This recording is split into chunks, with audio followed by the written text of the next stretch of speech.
Hello and welcome back to the Satellite 5 podcast.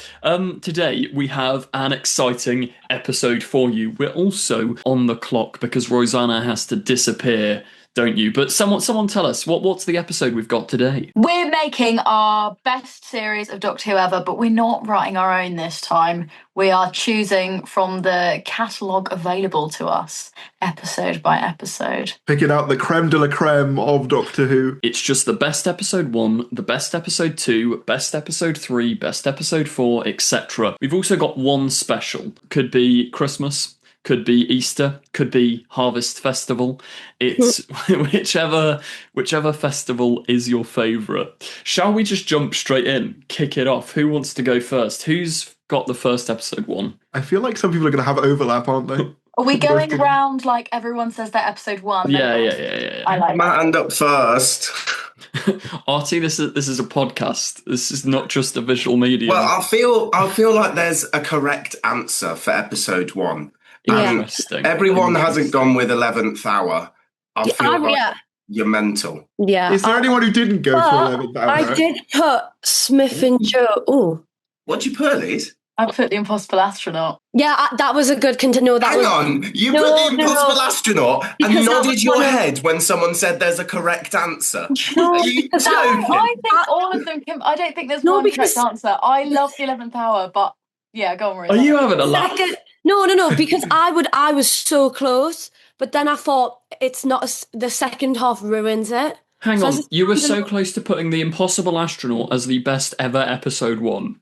No, because I also put Smith and Jones, because Smith and Jones is really cut fun. That was my number 2 slot. That was the only thing that made me. No, my number 2 was Partners in Crime. That's fair. Yeah. That would be my number 2. I'd be interested to see.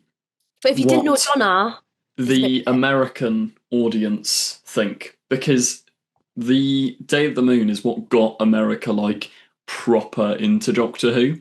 So maybe it is a good episode 1. If I'm allowed to, obviously I've written the 11th hour on my list, but if you'll indulge me for a moment, Tyler! would I be no? Would I be able to suggest the novelisation of Rose? It's better than the actual episode of Rose. It is way better than the episode. I've got it on my shelf. My dad keeps trying to get me to read it. Read it. It's so good. It's the best Doctor Who book I have ever read. Really? And it's so good. They add so many like character details, and like because it's like without BBC budget, they have all plastic. So there's like little Lego figures walking down the road. Like everything comes to life. The novelisation of Rose is the best episode 1. Listening as soon as you mentioned a book. I'm not being funny. We're children here. Let's act like it. 11th hour. There's a fire truck. Valid. There is. Need he say more? No, but I don't think the villain's very good. That's why I put Smith and Jones as second. Because that's a fair case. But I think that's almost why it works so well, because the villain is only there to facilitate the Doctor. It serves the story perfectly for what it needs to do. Yeah. But also, it does waste Olivia Colman. That's a downside. It does do that. But if we were to judge Doctor Who episodes based on the celebrity cast that they waste, then there'd be nothing left. Yeah, I mean, they wasted Tharies in the reality one. I know. They said I was going to defeat God. Where was it? Thinking about the aliens in the 11th hour, the goo version of Prisoner Zero is pathetic. Like, I actually hate that. Like, that's the only part of the episode I'm like, that's not good. I can't say I've ever really thought about it. What goo version? Like, the creature. And like, the snake? When it's all like... It reminds me of, in the TV movie, the Master's sort of inappropriate-looking substance snake. It looks like that, and it's like, what's the point of this? My only gripe with it, because I actually quite like the snake, I think, why not? Bit of fun. But it's always just got its tail up here, and it's never discussed what it's hanging on to. It's just floating always. Well, it's on the ceiling. Going up. But also, it's on the ceiling. What on the ceiling? They do a wide shot and the ceiling is just flat. There's nothing there. And in every single shot of it, it's just going up. He probably just sticky, isn't he? He probably just sticks to it That's why it's like a gooey snake thing. It's like a bit of gorilla glue, you just... I also There he is. I also don't think it puts Amy in the best light as a companion. I think Smith and Jones, it paints Martha's family life brilliantly. Like the calling between our parents and the like longing to escape. Because I don't like Amy Pond particularly as a I think companion. Well, we're allowed to be wrong. Companion We're allowed to be wrong, in this world. You just want to her. Right, well, that's just uncalled for. That's just absolutely uncalled for. I love Amy Pond. I'm with you, Tharies, but I just think it's a terrible companion introduction. I don't not know. terrible. No. Childhood stuff. Yes, brilliant. Gorgeous, but she's just boring. Isn't that also? Karen Gillan has said herself she doesn't love her acting in series 5. I think I grow to love Amy so much more as it goes on. I think her and Rory as a dynamic is so much stronger than just Amy Pond who fancies the Doctor. But The one thing I will say hate all about that stuff. 11th Hour is, and it kind of follows on from what Rosanna was saying about Smith and Jones and how it sets up Martha's family, those Ledworth bastards are irrelevant after that episode. They never show up again. That's the thing. But also, you could look at it from it's meant to be a fairy tale. Like it is, it's the whole fairy tale era, and her parents missing is part of the Cracks in Time story, so it's kind of intentional. I mean, don't get me wrong, I adore Still. it. I'm just saying, if I have to be critical of anything, it's the fact that there's a lot of the characters, the minor characters they set up that you would expect in like the RTD1 era to be like recurring or have like, a part to play, don't really get involved after that, which I'm not really that mad at, because at the end of the day, I don't feel their the lack of their presence hugely, but it is something that feels kind of weird on rewatches, I guess. would have been nice. Would have been nice to have seen them in Amy's Choice or something. Yeah, maybe Just a have them in the little pop-up. dreams. The big downside of it, though, is that I think it's one of the reasons why I don't like Series 5 as much, because I love the 11th Hour so much, and I love the way it sets up Smith, but then it never hits that high again until like the 50th. Until maybe, Impossible Astronaut kind of time. See, that's wild. I genuinely think I'd put Series 6 as one of my worst Doctor Who series. The opener is good. The second half lets it down, but as an opener, it is brilliant. I think both good. halves I'll give you are that. good. I think it's a very good two-parter. I think it's pretty good, yeah. Like it's weird to put like that as your best episode 1. That feels like a mid-series. I kind of get it though, because like it's such a strange way to open up. It's such a strong hook to open a series though. The Doctor just immediately getting shot. Like that's such like a what? 1969. Look at the gang traveling through time together. I'm like, you know what? I'm on board. No, I get it. I think, myself, to be fair, if I'd seen it when it came out, maybe I'd have more, because I didn't watch it live. I watched it years later as just sort of an episode that happened. I didn't like it at all when it was live. I was that's where the show lost me. No, because it was that and the Royal. I remember this because obviously. So it was that and the Royal Wedding, Kate and William. So that was the same time, and on top of that, Elizabeth Sladen died like a month before, I think. Yeah. It had her memorial after the episode, so it was very like. I don't know, TV around that time, the BBC was popping off. They had a wedding, they had a memorial. I don't really think they had control over the wedding or the funeral, but it's a fair point. But we have to explain these things to Joe because he isn't a proper Doctor Who. Well, yeah, this is it. Have you ever seen as well? I also watched it in Spain. Fun fact, I watched the second episode in Spain. Fair enough. Have you ever seen the teasers for Series 6 where it shows a skeleton of the Doctor and then it's him reaching out towards the sonic screwdriver, like sort of buzzing outwards? And that was the first teaser for Series 6, and I remember going, what? But see, this is one of the problems with Series 6, is you get that setup and all the interviews, Moffat was like, the Doctor died. There's no robot. This isn't a duplicate. This isn't okay. He's in a little robot. Like, right? Come on, this is silly. Not of himself. It's like it's just. I feel like he wrote it, and it's a great idea, but he clearly didn't know where he was going. And then by the end, it's sort of like, because also he introduces the pieces of the puzzle. Like you can't solve it in episode 1. which is in a way good but also bad, because it's like it is directly asking you as an audience, how does he survive this? And we don't meet is it Tesseract, or is that what it's called? Tesseract, yeah. We don't meet that until after the midway mid-season through. break. Yeah, it's Literally after the break. Yeah. I remember being so annoyed at the mid-season break. I remember watching like the episode before that, and then they said it returns this summer, and I went, "What? How?" I was like, I think as well, because like, and this is one of the rare times I'll agree with Joe's Flux pitch, is like it's such an intense hook where it's like, why are we on a pirate ship doing sod all? It's so distracting that when you're watching the episodes and then the woman with the eye patch shows up, or Amy and Rory have a sad conversation about how the doctor's dead, it's a bit like, what on earth are you doing? What's going on? Yeah. And like after episode 2, because episode 1 and 2 are so connected, and they end it with like some defeating of the silence. It feels like we should. That's it another feels like we should see the much silence more. The silence are great. Brilliant. Like they were terrifying. I love though. You can tell Stephen Moffat when he loved the fucking what's it called? No, he goes, what are kids scared of these days? Slender Man. Okay, what if Slender Man was like a big head? It's like it's the same. To be fair thing. to him, though, I think it's probably the last iconic Doctor Who like alien we've had. Probably like I don't think it is. I can never remember. You forget them. Tim Shaw. Oh, great. Yeah, very good. In terms of like recurring, though, do you know what I mean? Like they're probably like one of the last. Because I remember them being on all of the merch around that time. Like, you know, when you have like the monster lineups on like the lunch boxes and the posters, they'd always be on it. People would forget they were there, but they were always on there.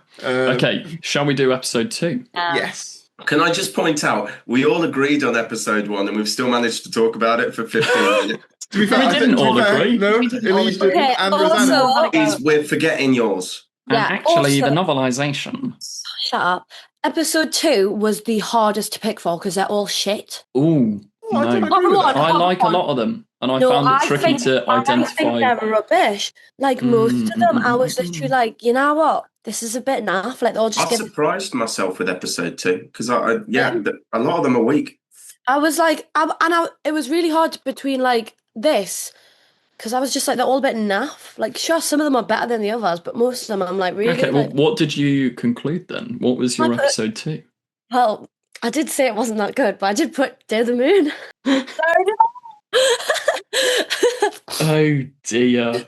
No, because I'm not being funny. It was either this or Fires of Pompeii, and I was like, really? Fires of Pompeii slaps. When they're wandering around that creepy old orphanage, and that man is forgetting he's making the cup of tea.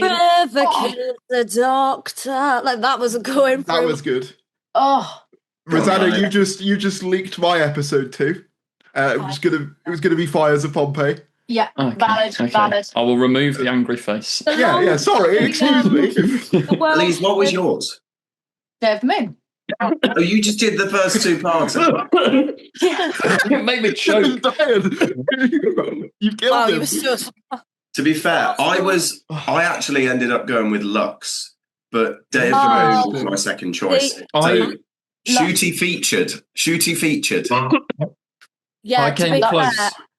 Was the only one that I considered putting in of the Shooty Gat Warrior. I was like, actually, I've put Impossible Astronaut in as my number 1. Do I have to put Day of the Moon? And then I was like, I would rather rewatch Day of the Moon than I would rather rewatch Lux. But Lux.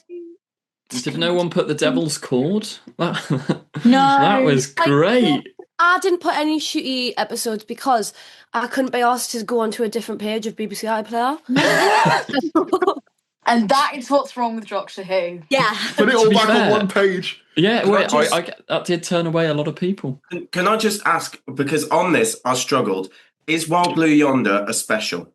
Yeah. Yes. Oh, okay. Well then, yeah, I went with Lux. No, but also I do think, you know, the one where the Earth explodes and Rose is there, like that was End of the world. Yeah. Banger. Third contender, but overall, like episode 2 was lacking. I forgot that Fires of Pompeii is as good as it is, so I've got 2 in second place. I think this will be the most irritated you've all been so far, but I think you can. If You can said probably Smile. guess what. I knew you were going to pick Smile. Smile is like fine. It's fine. It's so good. No, It's so not. good. It's so. What happens? Tell me what, because I genuinely cannot remember. That is There has not been, other than the Fires of Pompeii, there has not been an episode 2 with a companion where you get to care for them or know them as well and enjoy them as well as Bill. The dynamic with Capaldi and Bill in that Absolutely, episode yeah. is Fires of insanely Pompeii good. is, The futuristic vibes, it for once of that era looks like Doctor Who doesn't have a budget of £3.50. It looks expensive. It looks nice. It's a very cool concept. I love like the whole like and the magic haddock and all of that. It's like, oh, that's nice. That's clever. That's fun. That's Doctor Who. That is perfect breakfast episode. You sit down with your kids before school and watch it. I agree with that. That it is sort of quintessential monster of the week. Yeah. It is Doctor Who at its best. I prefer Lux because I think it's just visually more interesting. But Smile, Fires of Pompeii, Day of the Moon, they were all in the mix. Smile's a banger, and the Lux robots was are so cool. Lux was considered for me. I had to think in my heart of hearts, like is Lux better than End of time? That's not an episode 2, surely. End of the world. End of the End of the world. world. Oh, right. That's a good shout. That is a I'm good shout. surprised because I genuinely did consider this, but I didn't want to do it at least and put 2 of the same series right away. I was tempted to put. I was tempted to put The Beast Below, which I know would be sacrilegious. Oh, shut up! Shut up! I'm with you. My I'm with headphones you. I like come that unconnected, episode. so I can't hear you. As a child, I liked that episode, but as I got older, and my brain Second, they're still not in yet. I was showing my best friend who doesn't like Doctor Who episodes, and she watched The Beast Below and was like, "That's one of my favourites that you've shown me." Bearing in mind, I've shown her about half of all modern Who, and she said that and the one where he wanders around the castle by himself for her favourites. So Valid. Beast Below's on the same level of Heaven Sent. So I think he's good. I think he's got a great like metaphor of like the Doctor being like the whale, the star whale. Boring. Good. Boring. You put Smile, bro. You can't. Yeah, you can't talk. Smile's great. Hang on. I'm all here for slagging off Joe's picks, but we're not comparing Smile to The Beast Below. Well, yeah, because Beast Below is better. Rubbish. No, it's not. It's silly. It's Artie and the lead. Oh, what? The emoji robots on. I'm the bloody queen, mate. Like that. No, That's cringe. she is. I'm not being funny. She's the good part about that episode. She fucking ate. I love her. I do find the early Matt Smith era a fascinating thing of I think you guys, I'd be interested in the comments, please let us know, but like the people that grew up with it seem to love it a lot more because I came to it later. I just don't get on board with it. Like the early RTD era was so much more my vibe than Series 7 onwards was like, that's like, I'm like, oh, these are great. Series 5 and 6, there's just a sort of gap for me. And I just don't like, they're good, but they're not like, I mean, all Doctor Who is, okay, no, all Doctor Who is decent to a level, but it's just that they don't hit the highs of the early Russell era. I'm surprised that there hasn't been more like Fires of Pompeii's or End of the Worlds. I tried not to be very RTD central, so I actually surprised myself because in theory, I could just put all the Russell T Davies episodes. Is Shakespeare Code in episode 2? Yeah, Yes. Because might I go out on a controversial, and I am aware. If you're about to say, I'm going to separate the art from the artist. No, but if you're about to slander me for debating Beast Below, I do like it, but it's not as good as. I think Shakespeare Code is a contender. It's in the top 4 episode 2s. No, I can't believe you would lecture me over suggesting Beast Below and then going Shakespeare Code's a contender. I like the vibe of the Shakespeare Code. I love the vibe, and it's the only Doctor Who ever to be filmed down the road from us. Good. No, Artie, no. And on that note, I feel like everyone knows what Rosanna's going to pick. I feel like that should be everyone's. Is that not everyone's? Oh, I was going to guess yours, Joe, and I didn't think it was going to be School Reunion. Okay. Well, first, Artie, what did you think I'd go with? Because I did have. Oh, It's a contender, but it No, it, it's it can't beat not. School Reunion. No. School Yeah, Reunion I is just peak. I picked School Reunion. I don't know. There was a lot. I just had to go with it because I could have picked something else because the pterodactyls aren't ideal. The villain's brilliant. Like, I don't know. I just love the fact that like it's in a school. As a child, I was like, oh my God, like the teachers are asleep, like the teachers are aliens. Like, I just love that. And obviously Sarah Jane is the best human being. It makes me like, It is a perfect introduction to her, though. acting It's so is well done. the acting's gorgeous as well, like from everyone. Even though like Rose is a bit like, I thought you loved me. Like, I just think It's good. is It is brilliant, good. and it just. I didn't go with it. So what did you go with, Arthur? I'm stuck between two, and my two were Thin Ice and Boom. Valid. Not To be fair, Boom. they're both good. I'd say Boom. No. I mean, That's I feel like three. It's quite a weak. It's a bit of like episode two. There's not many just absolute belters. I'm surprised when you picked my runner-up. I was I saw Runner- surprised. I think I might have picked your runner-up, Tharies, because I picked the Curse of the Black Spot. That's not. Close. That wasn't my runner-up. What is going Close. on you? You're on That thin ice. features on next week's list. Yeah, I picked Planet of the The Ood. curse of the what? No, I No. was joking. she was No. joking. She was joking. She was joking. Planet of the Ood was my That favourite. yes, that was my Planet of the runner-up. Ood, that's That was my my favourite. runner-up. Ooh, That was I my might runner-up. make that. Ooh. Oh, you're all jumping on the trend now. No. aren't you? That was I'm my not. runner-up. The only reason I didn't is because I was like, that's two series for then, and I wanted a bit of variety. You know, No, but it is Well, I mean, banging. Planet of the It Ood is. looks boring. It is so. It That's is just Shut up. outrageous. Wrong. Like, No, it's- The Yeah. episode's like fine, but there's like it's warehouses and like empty space and like That's the most Doctor Who, though. cringy That's Doctor claw Who. sequence. You No, can't have it's- a go That at Doctor Who. sequence. As a you kid, can't- I was like, oh my God. You can't have a go at Doctor Who for being in warehouses, and that's like. What? The Ood are so good, and it's like it's Yeah. got so many like metaphors, and like it's just It's It's good. probably one of my favourite Tennant episodes because a lot of my favourite Tennant ones are the ones he's barely in. And the line of walking the line of actually a really emotional episode, but also keeping the humour and the lightheartedness at points of the Doctor Donna companionship, like that in such a dreary setting. I think it balances it so well. I And think my favourite it's moments of that. also it's really ripping good. as well. Like It's good at doing what a certain other author failed to do when you accidentally introduce a species who is basically just a slave race. Unlike some fantasy authors, Russell went, oh, actually, yeah, that's not ideal. That's not. Maybe we should have a story exploring that, and then Yeah. they do, rather than Hermione being laughed at for trying to free elves from slavery. It's like I it's do nice. like as well It's- that the Doctor even says, "Oh, I didn't even really think about it."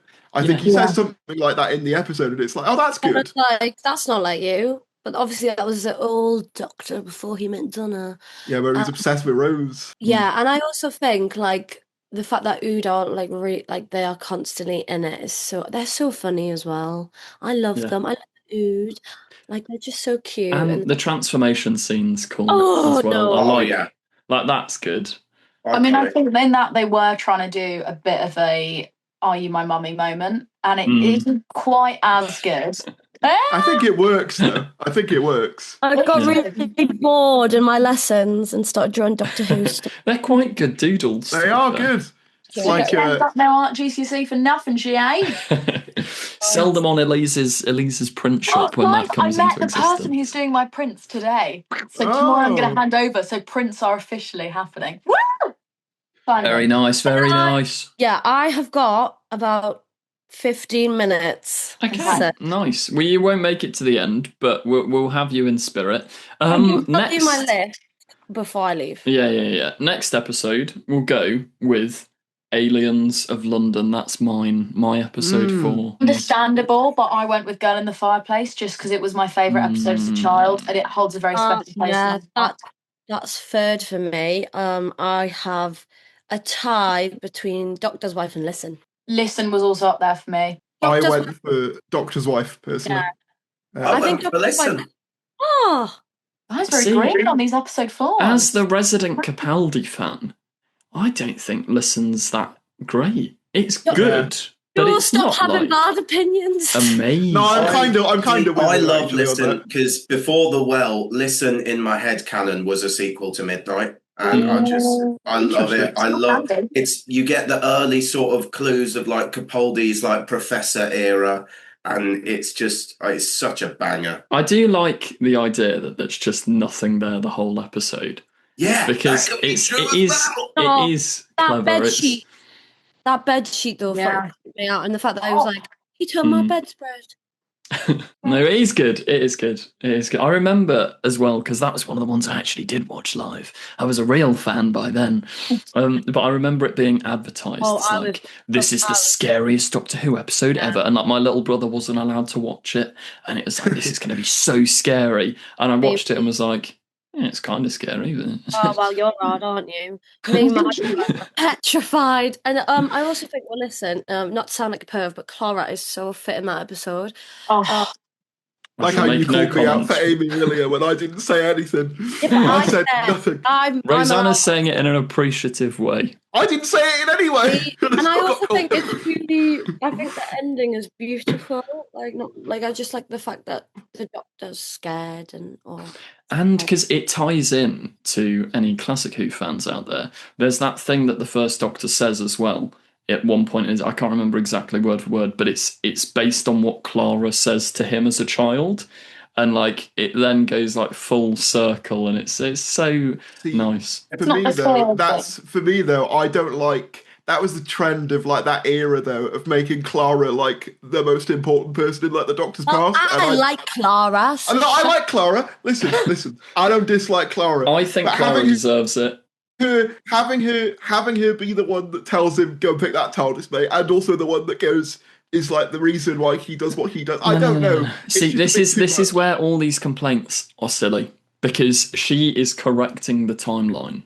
She didn't do that in the first place. The Great Intelligence went in there, changed it, so she goes, no, but like in Listen, I think that's fine. Like it's clever, it's fun. Also, I feel like it just makes the show feel so much more special. Like Clara is a properly important companion. She's there for the 50th. She's there for a changeover of Doctor. It's quite nice to have a really big character rather than just a disposable, they come in for 8 episodes, then disappear. I don't think you'd need them to like be important to the Doctor's past to be important though. Like Jenna Coleman is she's a brilliant actress, and like she's a brilliant actress, and I think she can play it well. Also, what was I going to say? I think I might have put the Doctor's wife because purely childhood bias. As a kid, I thought it was like so like fun to be like, oh my god, you could call that sexy and that. And I just thought she's brilliant. What's that actress's name? Is it? No, no. I want to say Irene, but it's definitely not Irene. It's not Irene. Sarah. She is brilliant. I know. No, because it was her. It was between her and Billie Piper who was going to be at the end of the reality war. She's just so. I think she is brilliant in it and so fun, and her chemistry with Matt Smith. The part that I was really scared at as a child was that like Oods scare me for some reason. Probably because my mum doesn't like them, and I just felt like them walking around the corridors, like Amy and Rory being trapped in the like evil TARDIS. Yeah, it was Saran Jones. I just checked. It was between Sarang Jones and Billie Piper. What a Saranga conundrum! That was awful. I, as a kid, I was always obsessed with the TARDIS. It was one of my favourite aspects of Doctor Who. Like, I loved the idea of having all these infinite rooms and all these different ideas and stuff. Yeah. And it's the reason why, like, I've always been I've always had a soft spot for Journey to the Centre. I really like that. I love that episode. I'm not putting it on this list. Don't worry, it's not going on this list. But I have had a soft spot. I think it's a good episode. I don't understand the hate, and Clara looks very fit in that. The ending is what does it for me with that one. I don't like that all the growth that they experience just gets erased by the end. That's the bit that kind of I don't like. And the other bit at the end where Matt Smith gets a little bit too handsy. No, that's 2 days crammed into the space of one. Oh, I thought you were thinking of Nightmare in Silver there. No. He does it in multiple episodes. He's very, very.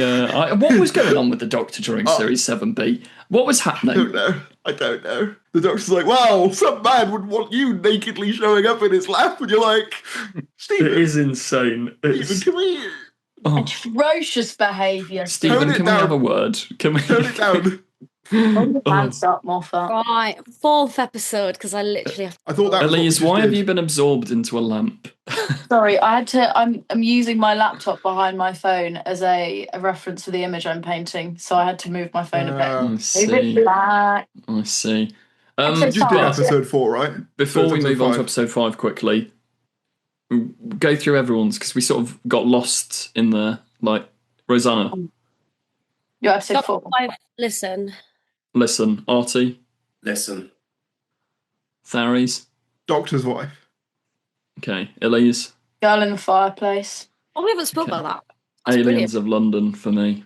I feel Aliens of London. What are we thinking? I feel like that's It's a very banger. good. The problem That's a for me is banger. like I didn't want to like take up 2 spots, and my kind of thing is I'm not putting one part of a 2-parter on Yeah, there. 2-parters, I felt like they kind of just either count as one or it was like, especially when it comes to episode 8, I found 2-parters really difficult. But Girl in the Fireplace Yeah. was so close. Mm. So close.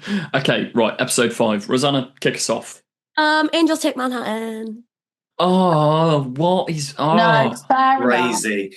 That's crazy. oh, why is the Matt Smith era suddenly getting like some sort of revisionism as the best Because piece I of television? didn't wanna put in- No, because I didn't want to put in loads of RTD, and then later on they get very RTD. But also, like, it is a good episode. Like, I'm sorry, It doesn't make sense. I love it. I think Just No. the Doctor's been back to New York. Just pick them up there. Like, Well, that part, ask them like, to get a boat no. to another place and then pick them up from there. But Like, the it thing just. is, right? Yeah, that's just shut up. If you just got your little nerd brain out of your nerdy bum, you'd realise that, like, actually, it's quite a sad, loving story, and I think the angels are really scary, especially when it grabs River's hand and she has to break out. River Song annoys me. I'm sorry, guys. Oh, I'm sorry. Shut up. It's cringe. think- Oh, I'm quite the screamer. Oh, we're adult. We're grown up. Works really well in that episode. I think just more of the like actual story itself around it doesn't always work. Like the idea that like the Statue of Liberty could just move around like New York with no one noticing, isn't it? Like Oh yeah, but as a kid, I didn't give a shit. I was like, oh my Yeah. god. it was cool Well, imagery. that is the thing. I think it is like if you watch these stories live, they're so much more impactful. But I just don't have that nostalgia for them. Like it's just I don't. I remember do thinking love. the I exit do of love. Vivian Rory was really sad. So Rosanna has to shoot off. But you've got to stay tuned, guys, because we're going to hear all of hers towards the end. We're going to record that bit now, but just like Angels Take Manhattan, the continuity doesn't really make any sense. Stay tuned, and you'll hear more from Rosanna later. Rosanna, go! Bye, guys. No, as in your list. Oh, Take okay. the list. I'm also gonna send. I'm also gonna send you a picture just so you can argue with Yeah. it. We'll discuss you Okay, from beyond so- the grave. Right, everyone else is episode 5. Where were we? Episode 5. Okay, I'll go first and give you Yeah. the correct opinion here. I think we might have the same one. I don't I know. think, yeah, no, by that we will, because you'll like mine. Did anyone else figured it out? Artie, we might have the same I here. think we've got the same one. I might be with you. We might have a full sweep. Ooh, I don't go know. on. We have a Is- full house. Elise, what are you going for? I went for Oxygen with Yes. Time Heist as a second. Because I love Time Heist and I think it's slept on, but Oxygen too. What are No, you time- banging on about? Time Heist is slept on because it puts What are me you to sleep. That's why talking it's slept on. about? No, I love Time Heist. Time Heist is slept on. Time Heist is Bollocks. slept on. But Your Agreed. number 2 yeah, was Time Heist. Honestly. Yeah, I mean no. that's the only other one I wrote down because I saw Oxygen and I was like, it's probably going to be Oxygen, and then I went, oh, Time Heist is probably worth mentioning. So I don't remember what other episode 5s that I thought about. Oxygen is one of the best episodes in the show's history. It's very good. insane. It's so good. Very good. And Yeah. it's got that. It's what I love about like certain episodes. It's a lot of the Capaldi stuff. Like there's one memorable line from it that you're like, that is just genius. Like we're fighting the suits and they're literally Yeah. fighting Caesar. Yeah, that's great. It's a Thank classic you. base under siege with a great a great theme to it. Obviously the actual threat as well with the Doctor going blind, it like has great tension. Like, yeah, no, I'm not. I'm still blind. I actually did consider Dot and Bubble. It was up there. I know it wouldn't be for. It was up there though. Can I give a shout out to our friends in the north, because I thought Fugitive of the Jadoon was good. I don't think it's on the same level. It's not on the same level. Can I also? No, nothing's on the same level as Oxygen, but it's definitely on the same level as Time. Can I inquire as to Friends of the North? Because there's a Northern episode. It's filmed in. No, it's not. It's filmed in Gloucester. No, but Jodie, she never gets a mention. She's my friend in the north. It was a little. Jodie's our friend from the north because Rosanna. I don't want you to claim that as northern. Well, we can have that debate in the comments. Everyone, where does your north and south divide begin? Isn't Oxygen good? Any Jodie episode make it onto anyone's? I considered Fugitive of the Jadoon, and I considered Haunting of Villa Diodati for a moment. That's a very polite way of saying no.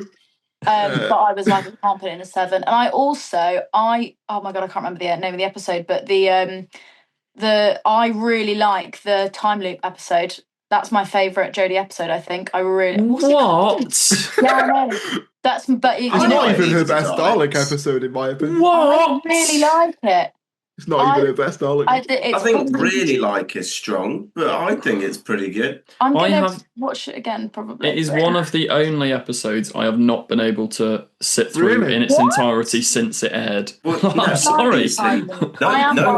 No one cares. Also, shout out to the time loop episode of Agents of S.H.I.E.L.D. Shout out to my... I thought you were going to give a shout out to the DW 2012 timeline episode. No, they're fine. They don't need one. Shall we move to the next one? Because I think we're all going to agree on this as well. So we can sweep through. So I put Dalek. Same. Yeah. You did know, Joe. You didn't. What did you put? Joe. No. I'm sorry, guys. I'm going to have to put the Caretaker in... You're going to do this. Sorry. You put the Caretaker over Dalek. Genuinely one of the most cringeworthy scenes in Doctor Who ever. Terrible episode. I don't agree with that, but... I will appreciate Dalek.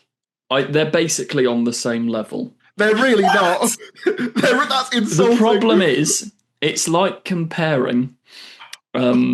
apples and oranges. No, it's like comparing apples and dog shit. They're two very different products. Yeah, one's good, very different things. Like, the Caretaker is similar to Smile.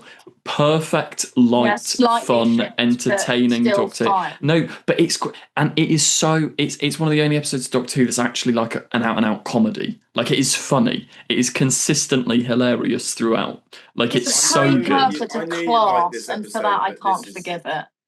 No, it has, but it has the epic introduction of epic character Courtney Woods, guys. Everyone loves But see, it is funny in that episode. Like, the whole, like... Oh, are you putting that above Get lost. It's like, genuinely it's great. That should be like just lost your YouTube channel. Like, yeah, that is he's like saying Doctor this because he wants to cause drama. He's saying it right, Artie. If Rosanna was here, she could vouch for me. At her birthday, every time we go to put an episode of Doctor Who on that's just in the back, I will always defer to the Caretaker, almost without fail. I know, but I think that's a terrible rant to the. That's like what the like. It's so good. It's so funny. It's one just watches Dalek in the background. No, but that's what I mean. They're for very different purposes. And it's why I would basically put them on the same tier because you can't compare. Like if you're watching like The Lion King. You can't compare The Lion King to a film like Schindler's List. Yes, They're two wildly Lion King different is better. films. They exist. They exist in two separate categories. Dear Robert Shearman, I'd like to say that his opinions, he doesn't speak for the rest of us. But outrageous. Dalek has basically nothing wrong with it. It is a Who's perfect Robert episode. Shearman? He's the Have one a who wrote wild it. guess. He's the one who wrote Dalek, Artie. Oh, I thought he was someone to do with Lion King or Schindler's List. Because you said that right after I joked Lion King was better. Robert, No, I'm so sorry. They're I'm in so two sorry. different. They're in two different. That episode was so things. bad that Capaldi wanted the writer fired over it. You're telling me that's on the same level? Do we know what happened behind the scenes there? I'm pretty sure he said it was shit. Fundamentally disagree that you can't compare like Two different episodes things. of Doctor Who. Like buttered toast is better than Love and Monsters. And that's a food. No, but as in you can't like it is I can appreciate that Dalek is a better like product in and of itself. But this is about our opinion. And when I come to watch Doctor Who these days, I'm often not looking to be depressed or like scared or but whatever. Dalek is I depressing. want a It's bit just fucking of brilliant. fun. No, but it's brilliant. But like it, as Artie said, it demands your full attention. Like if you're watching Dalek, fancy Clara. you're That's watching it. You Dalek. just fancy Clara. That's it. If it's Clara was in well. Dalek, it may be a different story. But no, It's not very nice when the shoe's on the other foot, is it? as I was saying, they're two different things, and I will appreciate that Dalek deserves. Like if we were giving them awards, Dalek deserves to win. But that's what we're doing. That's what the whole video is this is about, not. Joe. I don't see any award. I don't see an award. We're I picking our see best my episode. personal best I series am of Doctor giving you Who. an award for worst personal opinion ever. Like I will watch Dalek maybe once every 2 years. I will watch The Caretaker once every 4 months. Yeah, but that's because you have bad taste. It's not even a good Monster of the Week episode. It is. Sucks. It's Guys, funny. we're recruiting for someone else to join Satellite 5. I channel. pity the people you live with if the Caretaker is a frequent enough occurrence of like every 4 months. No, but it's what I said to Artie. Whenever there's like a meet-up with our little Doctor Who nerd group, it ends up on the TV just as background noise, which is what it's made for. Like it's a perfect. Good thing I was never there because whenever you put it on, I have to shout at you because it's shit. I would have spoken up if I was there. I would. No, I'm not being funny. How can you not like it when there's like the dialogue? It's all right. He's your space dad. How can I be her dad when we both look exactly the same age? No, we do not. I was being kind. It's so good. I feel like you're conflating good dialogue with Capaldi just being able to carry it off well for the No, most it part. is good dialogue. I'm sorry, it's funny. It's a nice comedy. It's an actual. Anyway, episode let's of move comedy. on. If because I said that line, you'd be like, oh, cringe. But, Well, like, let's move on to the next episode, everybody. oh god, I'm gonna keep pissing you all off. Jesus Christ. What God. what have other people Can I- done can for I episode go- 7? Can I go first? Yeah. Thank you. So my episode No 7 is, to the surprise of absolutely no one, if you've known me long enough, it's Amy's Choice. I think it's magnificent. The character work, incredible. Toby Jones's Dream Lord, second to none. The visuals, the freezing sun, magnificent. Like the showing, like each of those characters, it explores them perfectly. I will concept. not sit here and be told that If the you're about to tell caretaker me, can't end if up you're on about this to tell list. me, if you're but about to tell me Amy's that choice Amy's Choice can. is worse than Amy's the Choice Caretaker, is so much better than the Caretaker. we are gonna fall out. No, I don't know I'm what it gonna is. fall out Series with- 5 does not click. I don't. The vibes aren't there for me. Michael, I do you want to just. fall out with me today? Amy and Fall out Rory, with- I don't click. I just. Oh, but you do there's- click there's with something wrong. with Courtney Woods.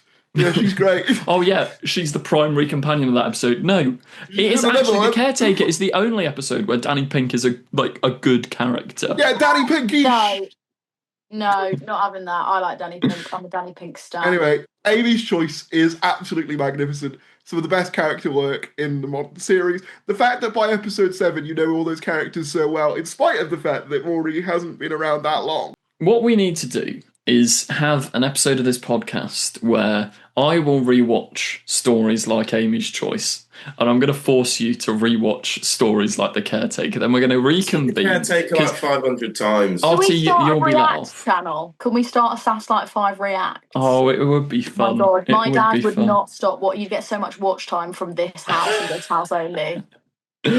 Oh, Right, We well, could what watch other else's. people pick? Thary's has banged on about how average Series 5 is for a bit, so why don't we have some variety? Artie, what's yours? I went for Unicorn and the Wasp because Valid. for exactly the same reasons you picked The Caretaker, apart from this episode is actually good. And it's written by the same person. Anyway, Yeah, Elise, top what did you class. pick? I also picked Unicorn and the Wasp, but I knew Artie mm. was going to pick that, so I have a second that might get me some slack, but it's Good Man Goes to War. I love No, that's valid. Do you know what? That's a banger. It's fair. The thing, what I will No, say it's about still Good Man six. Goes to War, Yeah. what I will say about It Good is Man good. Goes to War is that it is such like a popcorn event Yeah. episode. You're there and you're like, oh my God, look at all this stuff. It's so cool. I I love wouldn't it. pick it because like as an episode, its story is a little bit like flimsy, but it is carried by just the, oh my God. What is It's like happening? No Way Home or Endgame. They're Yeah, not actually That's a good like, way of great movies, but you can't help but get excited watching them. Yeah. fun fact. I mean, I think that one is one of the Rory- highest rated on IMDb, I think. I love the Paternoster gang. I really like that it's everyone coming. The Where That is is My probably- Wife? The whole team coming together. The Doctor rises higher than he's ever risen before, and then fall. Like I really like it. That I really is like probably it. Rory's best moment, isn't it? Where is my wife? I love in that episode, because I remember I didn't know, and obviously I didn't watch it live, but when I did watch it and River's song is Amy's child, I was like, See, I never minded think that reveal. Some people that- really dislike it, and I never really no, got but I think that's because we were kids. Because I think if that happened now, it would be like the Mrs. Flood thing. We would all be sat on this podcast going, we've known that for 3 years, you idiots. Yeah, but because they- I don't think that's I don't anywhere think near as naff as it's the Rani for reasons. Yeah, well, I okay, don't that think was that's- that was an exaggeration. I don't think anything Yeah, I will don't ever think be it's as naff anywhere as the near. Rani reveal, literally ever. I think the way they do it is really nice as well. Like I love Yeah. the little stitching and the way it's like all a mistranslation. And Yeah. like it's lovely. I love as well the scene with the soldier that the Doctor can't remember the name of. Yeah. She dies, and it's like, oh my God, it's so good. And it gives the vibe almost of like a Smith like equivalent to like one of those big events RTD would do. Can you even get like little bits with like Danny Boy from Victory of the Yeah. Daleks? Well, Yes, yeah. This is Danny the Boy to the problem, Doctor. though. Danny Boy to the He's- Doctor. Danny Boy to the He's Doctor. tried to, because he does it in Series 5's finale. You can't bring all that. It's why I don't like the Pandorica stuff. You can't just smash together a load of random villains You and be need like, to oh, understand scary. though. You need to understand though that as a kid, that's the most hype thing ever. Like when you, I do. when you, It is Not moments being like a this. kid, that's the most hype thing ever now. like when you watch the Pandorica opens and there's that moment of like Daleks, Sontarans, Cybermen, Slitheen, Pterodactyls, and they're all just listing them and listing. It's also like oh my Vincent God. Van Gogh painting the photo, but then Yeah, Liz Penn is, and and then you got Winston Churchill calling the like it's just everyone like, I love it. It's And so then- good. because it makes it go like, yeah, we've got Monster of the Week, but there was a reason that we saw all of these stories because now they're all interconnected and it's like, yeah, the Doctor really is this central figure that's impacted so many things, and all these people are going to come together to support him as well as fight him. I love it. It's good, but like we're almost talking about it in a way that makes it sound clever. So I can't sponsor that, but it is fun. I think it is. I need to rewatch Series 5. You know what, Thary's 2026 might be the year. I might rewatch I Series think you 5 just fully. need to get into the mindset of someone who's like, you need to get in the mindset of a kid in 2010. But see, Imagine- this is the problem though, because we're sat here as grown adults picking apart what as like kids love this. Like as kids, like people are sat there like, hey, that's the best thing. And we're like, well, actually, the pterodactyls. You know? Well, the thing is, it's like- why didn't we just cancel the podcast and As get well- as along? well. Why don't we When- have some whimsy and joy in our hearts? when you've watched as a kid like RTD1, and obviously each one of those is like one villain that's been built up over years. So then Series 5 comes along, it's like everyone's coming together. You're like, what? Because like I think it kind of almost builds on the foundation that RTD1 But set this up is in the a way. problem with things like this. It's supposed to be a new era, and I get the building, but then what do you do for Series 6? You mess it up completely. Then by Series 7, Well, it's look, like, I don't know. No. By the way, I've just realized, Joe, you never said what your pick was for this episode, did you? Oh, you didn't. What is it?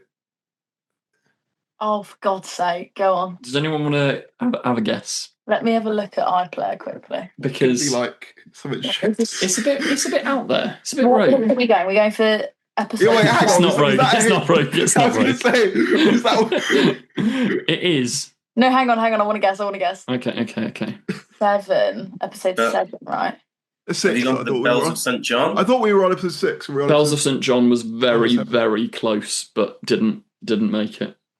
I feel I'm a like Matt Smith fan, and even I think Demons of the Punjab. No, that's 6. that's 6. It's not Kablam. It's not Kevlam, is it? there's no It's way you Kablam. went for... It's not What? Kablam. It's not Kablam. It's not, Oh, no way you went for the long It's the game. long game. I it's don't not the long game. Kill the moon? I swear to God, if you have It's not Idiot's Kill the Moon. Lantern, It's not Idiot's Lantern. Not Pyramid at the End of the World. no. Jesus Christ. I'm gonna kill myself. So No! my number 7 is Pyramid at the End of the World. It's so fine. It's I love how great. Artie, by the way, It Artie is has like left in protest. Sensational. I'm sorry. That whole... I genuinely think... You're putting that above Unicorn and the Wasp. Yes. I genuinely Sorry, where's have Artie not gone? been... He's just gone. I have not been, ever. I have been chasing the feeling ever since. It's like being hooked on drugs. I have not been as invested in a Doctor Who series as I was from Oxygen to Lie of the Land. I was let down by Lie of the Land Get to massively. fuck. It is so boring. It is But bad. No, it is brilliant. Bill It's Capaldi worse. Nardole, It's best genuinely one of TARDIS my. team. It's like The- one of my least favourite multi-part episodes ever. No, Yeah, no, this fascinates me because I think that the 3-parter is by far the weakest bit of series 10. Lie of the Yes! Land really Nice. lets it down. But I I like remember the hype, like coming off Oxygen, coming off Extremis, the hype of like, oh my god, Pyramid at the End of the World. I watched it Was and I was it? the ending of it. No, for me, I like, don't the know. I'll ending never of see it is anything ever again. insane. Like that. I'm still The ending. blind. Like where you see the world like about to end and the Doctor gets his sight back and Bill sacrificed it to the monks and it's all so like, and it does what Doctor Who, it's this sort of, it's the storytelling I keep advocating for because it's almost Fluxian in its continuous, like the Doctor loses his sight, he's got too much of an ego, he won't do that, all the character things pay off perfectly. Lie of the Land ruins it a little bit, but Pyramid at the End of the World is so peak. The monks are really cool, like they just look fantastic. The visuals as don't. well, the globe trotting, the going to the, The pyramid. monks do not look it's fantastic. all it's they so look good. boring. They're I like love- basic alien design. I No. love the monks conceptually, but that story, my issue with that story, and it goes for all 3 parts, you can so clearly tell it's been written by 3 different people because the pieces just don't fit together. And it The bothers only me. piece that doesn't fit together, I think, is Lie of the Land. That's where it See, loses I it. don't know, 'cause I even Extremis is so like I love Extremis as is well good. all of the like truth is only truth and Extremis and the Pope and you've put the Pope in my bedroom, which I know isn't Pyramid at the End of the World, but it's all like it. Oh, it's so good. It's so good. I love See, it. for me, that's where Series 10 So starts to wound lose up. steam. We go to the next one. Now, So well this done. one has to be universally agreed upon. Otherwise, you are genuinely just incorrect. I don't think I've agreed, but I think these are some of the most difficult episodes. Yeah, I agree. Yeah, And I know you haven't picked mine because you haven't watched it recently enough. I went with The Impossible Planet. Fair. That's fair. Fair. No, Joe, come on. Be nice. I was looking through them, and I didn't even bother to finish looking through every episode 8 because you only need one. And it cannot be. It is one of the best Doctor Who stories ever Lie written. of the Land. No. Go on. Well, I want to hear what, because at least one of you's got to have it. Otherwise, Yeah, I'll I think genuinely we've like probably, boot you off the probably podcast. got the same one. So long as you haven't gone completely insane. Okay, which I'm not we'll sure. wait for you then, Tharis, if you think we're on the same page. At least, what I have you think gone so. for? I went for Silence in the Library, but I had do you know what? Impossible Planet and Father's Day neck and neck. I can't Do you know what? complain Silence in too the Library. badly. That's fine. I thought you were talking about Silence in the Library. What? No. What No. else? Are you talking about Father's Day? Father's Day. Yeah, I Amazing went Father's Day episode. as well. That Yeah. is genuinely up there with the best of the best bits Yeah. of television ever made. It's Understandable. insane. No, Father's Day is great. Yeah. Like the It character is work in great. that, the use of the time travel in that, the heartbreak of her meeting her dad again Yeah. and to lose I him think again. it is the best use of time travel in the show's history. Probably Like, it's at least it's up there. insane. Oh, it's exactly what she would do, and it was so perfect character. And that- it is amazing. It's always stuck with me as well, that bit where he opens up the TARDIS and it's empty. I don't know why, that image of just the TARDIS it's being so gone. good. Well, it is one of the best episodes of all time. But I just thought this was sort of clearly a like competition between Silence in the Library and Impossible Planet. I think both of those are great, but I think my thing is what I said earlier. I struggle with the idea of putting only one part of a two-parter on there. Like for me, that just didn't quite. Yeah, but I think unfortunately, that's the concept of the podcast. I mean, it is, yeah, but I think Father's Day is such a concise bit of television, though. the library It's like- episodes, I'll give you, are outstanding. Like they're so good. But Father's Day, because it's the most natural human thing to do, and you can't do it again without it being cheap. But Yeah. just Rose going back and the way it's all seeded, like in Rose, and you get it in the novelization as well, where it's potentially implied the Doctor travelled for years. Then he comes back and says, "Did I mention it travels in time?" And that's when she I've chooses seen- to go. Yeah. And then the Yeah. Doctor's rage at like, I've been through this war and I thought you were here because you're my friend, but it's about doing something for you. And then they have the little shouting match, and it is just, it's impeccable. And as I said the other day, brilliant. like that little scene that Artie unwrote in his showrunner video, where the Doctor says to the couple, like, "You are the most important. I could never have a life like that. You lead the most important magical lives because you're just there and human." And it's I really impeccable. rate What happened in the episodes. showrunner episode? Where you were like, the Doctor goes to this wedding and is like, "This is a crap wedding, so we'll go to a more expensive rich person one." It's like, no. I love episodes that like perfectly define their respective companions. It's the same reason why I love Amy's Choice, by the way. But like the logic, like it also applies with Father's Day. Father's Day it's the perfect exploration of Rose and all of her struggles in much the same way as I feel that Amy's Choice is a literal personification of her being stuck between the Doctor and Rory, normal life, and the adventure. I love episodes that just perfectly define their companions within a single story, and I think Father's Day is an exemplary example of that, as is Amy's Choice, which is why Series 1 Rose, I think, might be... The problem is, she loses me a bit in Series 2, but Series 1 Rose is one of, if not the best companion ever written. Like, it's insane. It's so good. It's just... Oh. Yeah. I mean, Uh, that was one of that's- the ones that I found the hardest. Yeah, it was That's tricky. fair. But I wasn't, because I didn't look through all of them properly.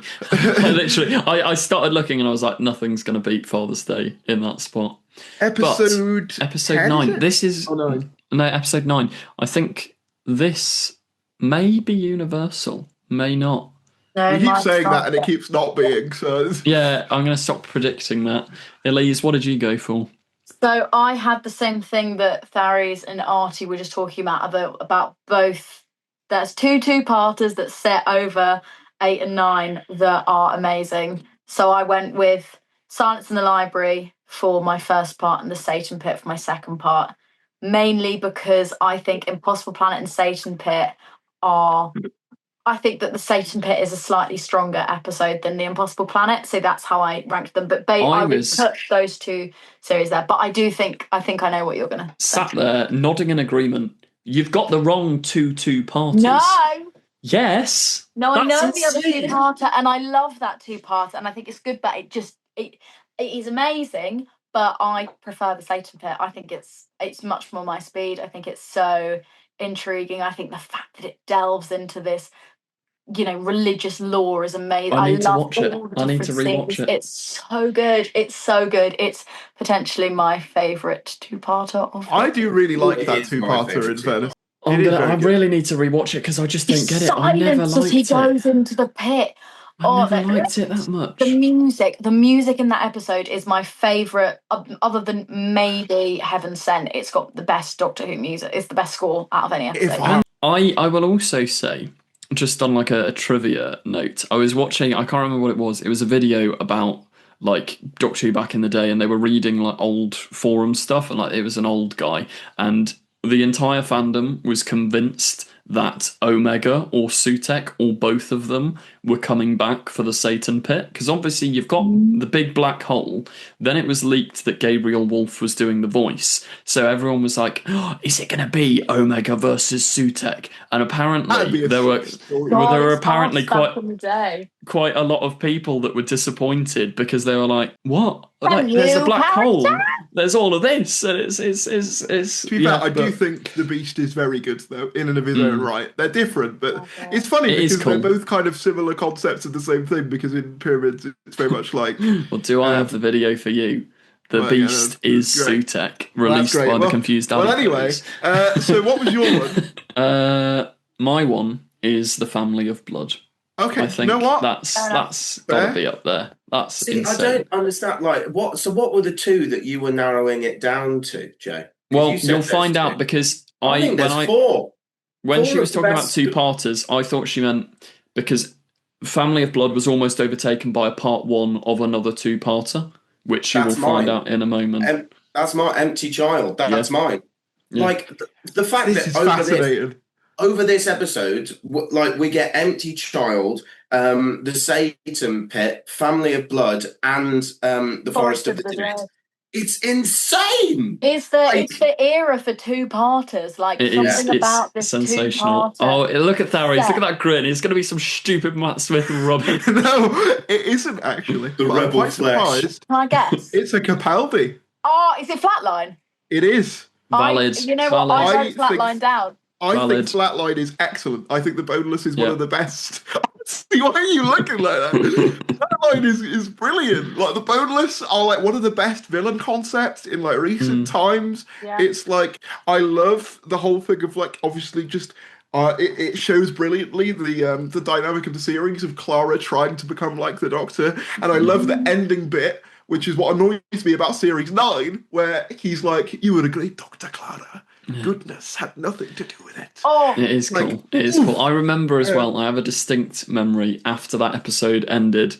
I hopped on the Minecraft server that we had back in the day. Me, shout out to Joey. We were all there talking like, "Oh my god, Doctor Who! It's like, it's really good," and it's just such. They were all theorising as well. All these idiots like, Missy's obviously not going to be the Master. It's too obvious. And I was like, guys, I'm telling you now, it's too obvious, but it's the case. And who was right in the end? Who was right, Joey? Who was right? I had this exact same thing with. I had this exact same thing there with Face the Raven. I remember that coming out and going on the Google Plus forums back in the day, because that shows you how long ago this was. And I was saying, I bet Clara will be back in the finale, and everyone called me an idiot. They called me an idiot and a fool, and I said, no, she's going to be back in the finale. You just watch him do it. Lo and behold, Hellbent starts. She's in that diner. I went, I knew it. See, I knew she was in the finale because of the leaks. There'd been the leaked pictures of them filming in a diner. I wasn't the leaky legend that I am today. I didn't what a weird title. The Leaky Legend. It's like the Leakley Bible. But it was a great era. I don't know why you're so disgusted by me picking Flatline, Artie. That is a perfectly reasonable. Because Artie has bad taste. Have we all gone for different episodes? It's like, I've had a really good meal, but I'm not going to give it a Michelin star. I probably would give no, it deserves it. It's really Rigsy. I actually really like as well. I feel like he could have done more. And like when he comes back and Face the Raven, there's that nice bit of continuity. Also, the Capaldi moment where it's like, I think it's one of his best moments early on, where it's like, you're determined to play your role, so I must play mine. See, the man who stops the monsters. Nowhere near. It's nowhere near any of the two parters from RTD. No. It is. It's close, but no. The Matheson scripts are both incredible. I honestly thought about putting money on the Air Express in the last one as well. So did I.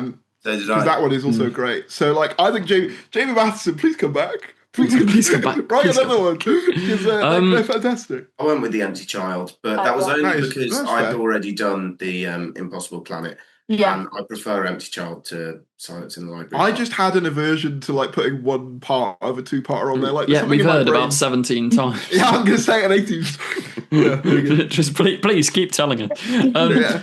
So episode 10. This is a toss-up, isn't it? Oh, Is everyone going with what I've gone with? Maybe not. Possibly. Artie, what are you dancing for? Oh, or are you not dancing?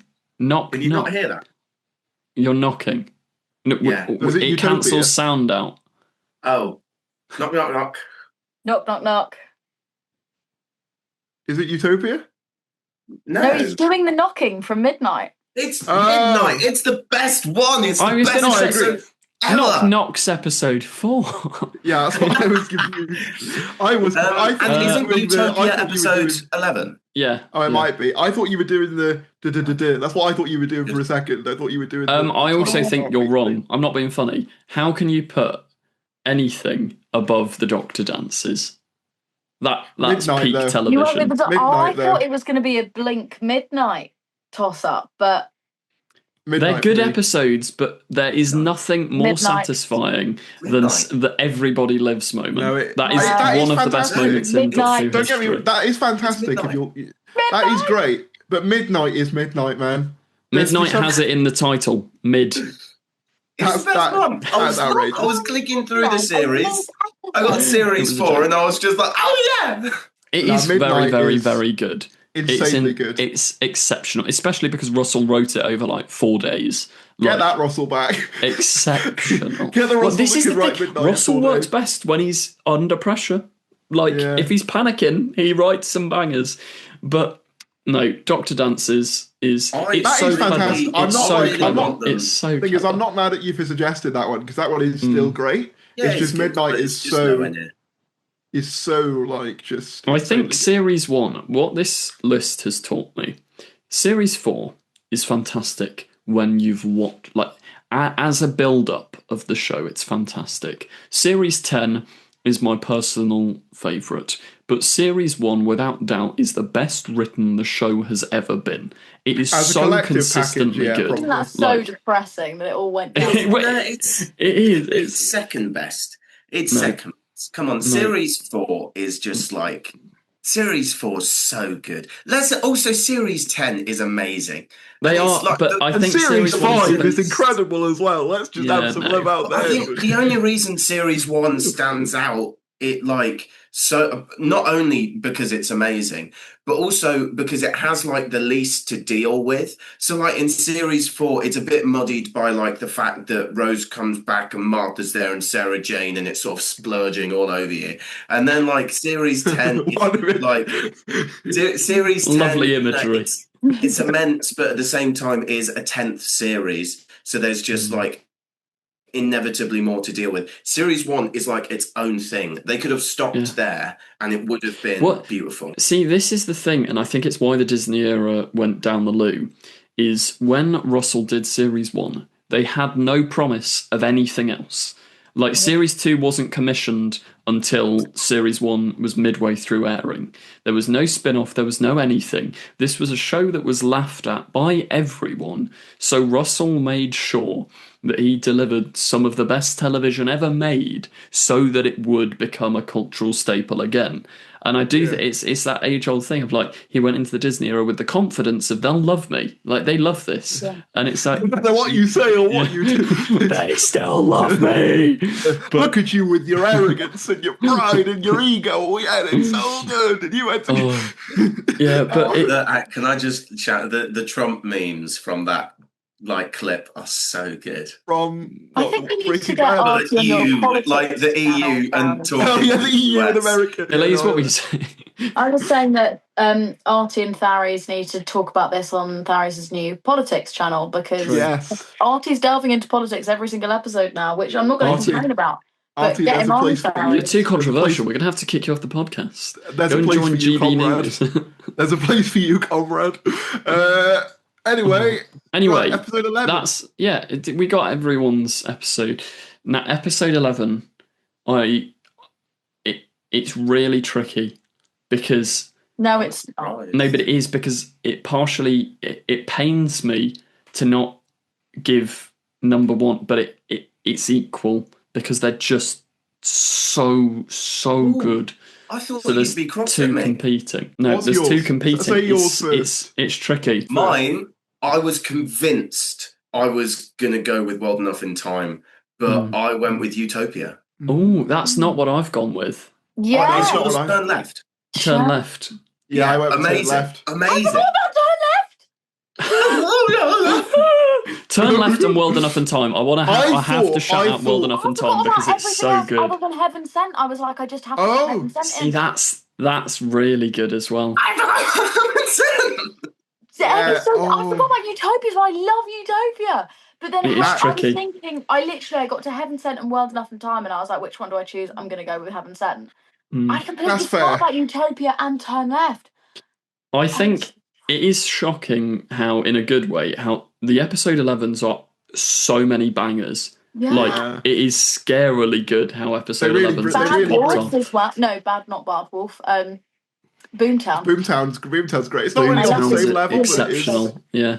Yeah, I don't think it quite makes the cut of like a Turn Left or a Heaven Sent, but it is. It's very close though. Like Yeah, it's very good, don't get me Scarily wrong. close. It's up Yeah. there. It's I might swap to Turn Left. that's the thing. Turn Left, No, I like can't. Father's Day, is one of those episodes where it is like that's the perfect Doctor Who I formula. honestly- You can never recreate it fully, but that is a slice of perfection. Oh. It's I shockingly honestly good. was expecting you to pick World Enough in Time, and I wouldn't have been mad if you did. No, I was they're like, tied because Okay. yeah, but I can't, in good faith, I cannot leave Turn Left without the praise because World It's Enough so in good. Time is peak. But Well, then, no, hang Turn on. If you Left go with is World Enough in perfect. Time, you go with World Enough in Time. I'm doing Heaven Sent. Tharis is doing Turn Left, and Art is doing Utopia, and then we're all representing a fantastic episode 11. And I'm happy with True. us bringing True. those to the table. That would be and going, true, yeah. Well Can I done, just- guys. Good round. Can Yeah. I just say, for my own sanity, I do think World Enough in Time is the best Doctor Who episode I get what you ever mean. done. Yeah, But I get just what have you such nostalgia for Utopia. Utopia's great. And I think it is one of the best character Yeah. reveals in mean. It's so fiction. good. It's You know just what's so better though? good. They see, this is the thing with Utopia. It's good, but it doesn't reveal the villain in the same way as like if you just have them randomly bi-generate for no reason, then look into the camera and go, "I'm really evil," and walk off as a post-credit scene. So Just that moment but of like where like he's losing his mind, and everyone like TARDIS, time Gallifrey, It's and he's so like good. breaking down.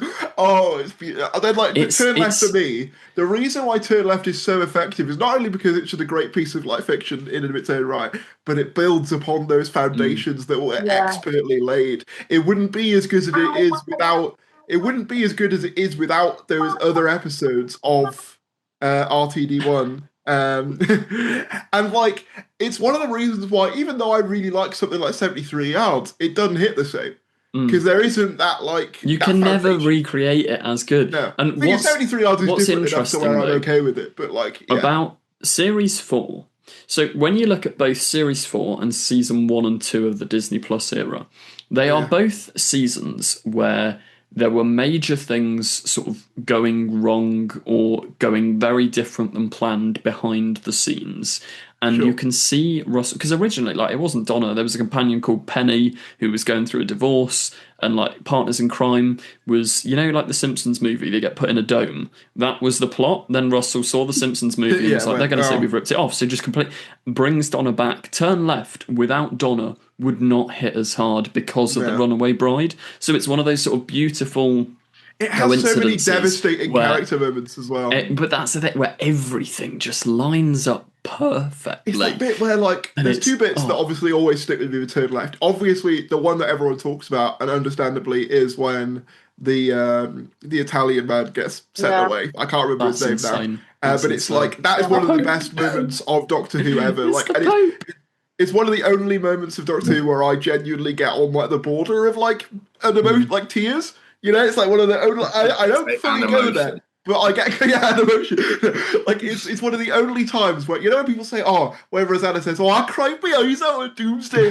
That's never been me. Yeah. But that moment where it's like, "That's what happened last time," and it's like, "Oh my God. god!" That's It's like, so oh my god. effectively done. And then as well, you get the moment where Donna goes, "Well, I suppose I've always been a disappointment," and then Sylvia just goes, "Yeah."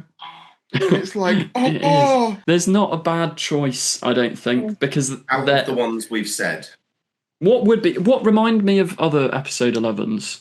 Dark Water, that would be a naff choice. Not terrible, but just it's good, but it's not on their level.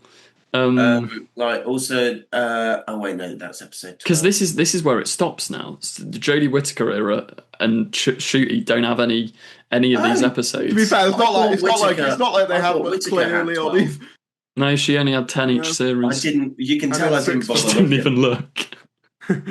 It's not like either of them got much play early on. If we're being honest, Yeah, it is actually. I feel like they deserve their own list. Well, I feel like this is the new Who list. We should do a new Who list where it's Jodie. But I almost feel like that's more patronising, isn't it? To be like they get their own separate list because it's not as good.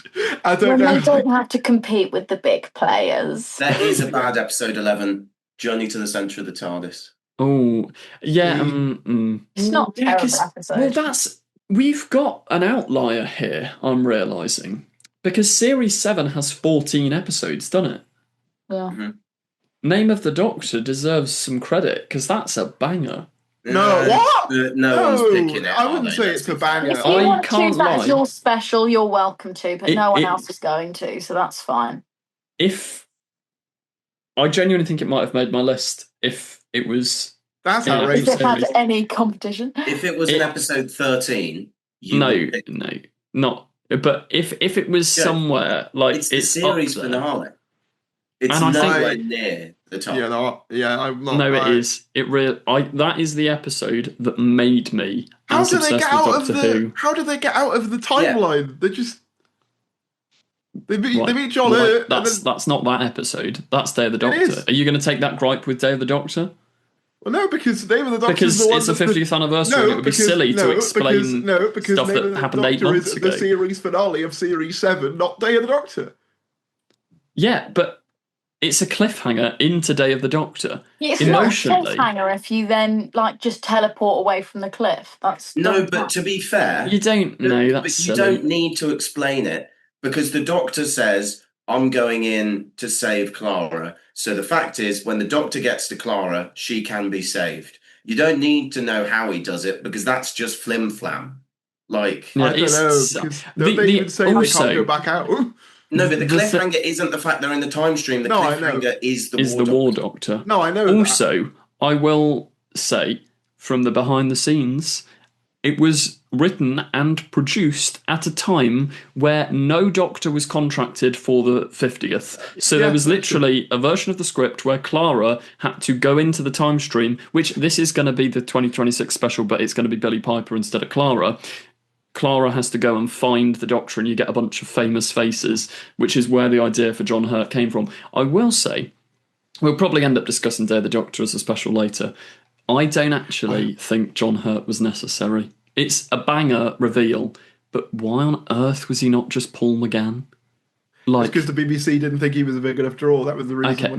Okay, but I will say, why on earth was he not just Paul McGann? Yeah. You mean in the story? No. I just mean, I'm sorry, BBC.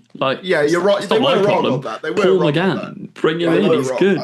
No, but I feel like on a metatextual level, that would be terrible. Who's the Doctor we're ashamed of? The American movie. But that's what I almost think that works. It works really well because that's the time we never saw. He is the Doctor that we never saw. That's what he was doing. In the similar way, I think, to how Andrew Garfield in No Way Home works, where he thinks he's the naff one because everyone thought his films were the naff ones. Yeah. It kind of works. I don't know. I think it kind of makes sense. The thing with me with Name of the Doctor is, what I will give it is that moment towards the beginning where Matt Smith breaks down upon realising he has to go to Trenzalore is great. Wonderful bit of It's acting from it's Smith so there. good. No, that is a wonderful bit of acting from Smith there, where he breaks down on the sofa. Don't shake your head at me, Mr. Payne. I'm sorry, I'm never convinced by Smith when he has to cry. No, I am. No, It's good. I think it's well written. I like the idea of it, but at the same time, no. It's the Alright, no. episode that made me a fan, though. I can't let that be forgotten. And as you've been saying all episode, Joe, you're not a true Doctor Who fan. So what seeing does that say about this? Clara go into the time you sit on a stream throne of lies. and you Joe, get you all could, of those the episode moments. that made me a Doctor Who fan. Stop after seeing Clara.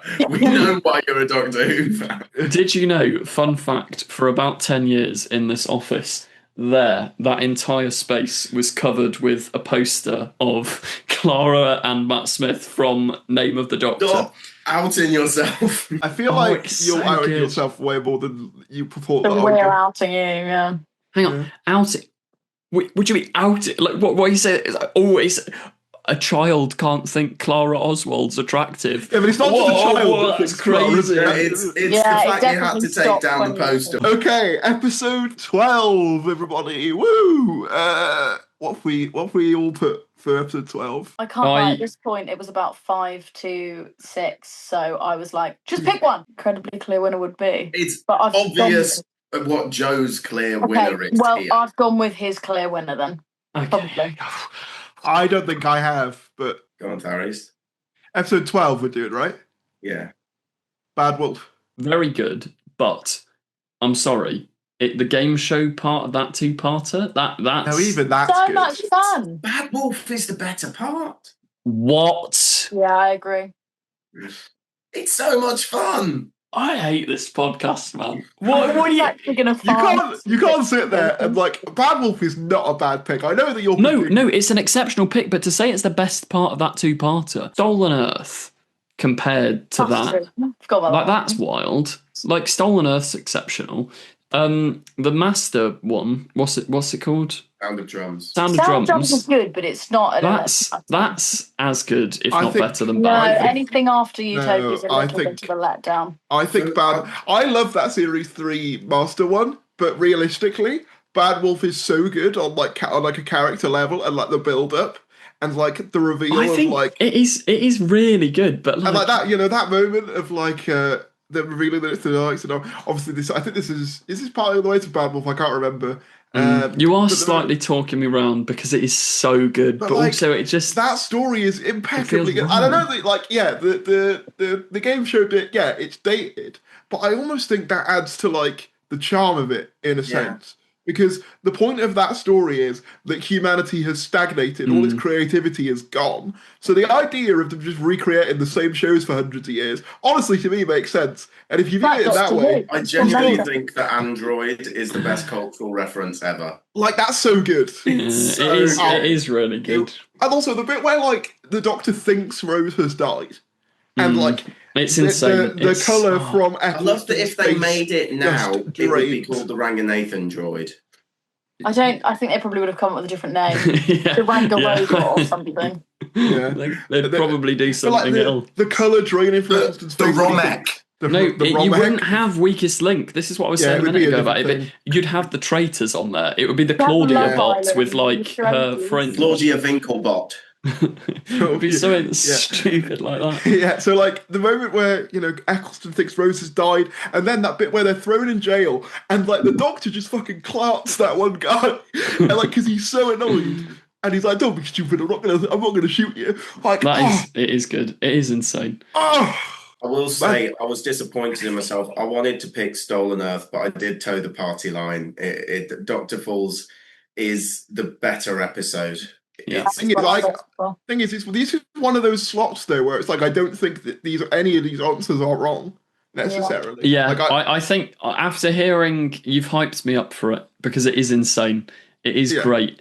But I think to say it's a better episode than the second part is insane. well, I mean, guess what? Well, we'll come to that. We'll come to that. Yeah. I have no idea what yours could be, Tharis. yeah. But I'm surprised. I think I just realised we haven't read any of Rosanna's out. Does anyone remember what hers were? She said Because she's going to go Complex Stolen for Earth episode 11. shortly. No, she said Journey's End for the second one. What did she say? Let me have a look. She said Doomsday one. Yeah, she Oh, did. No, say yeah, Doomsday. no, maybe it's got to be she Stolen said Stolen Earth. Earth then. Yeah, Stolen I Earth knew and someone would go Doomsday. Stolen Earth, and I feel like that deserves some credit because that's sensational as well. That is very good. Doomsday, I get it if you're like really into that dynamic.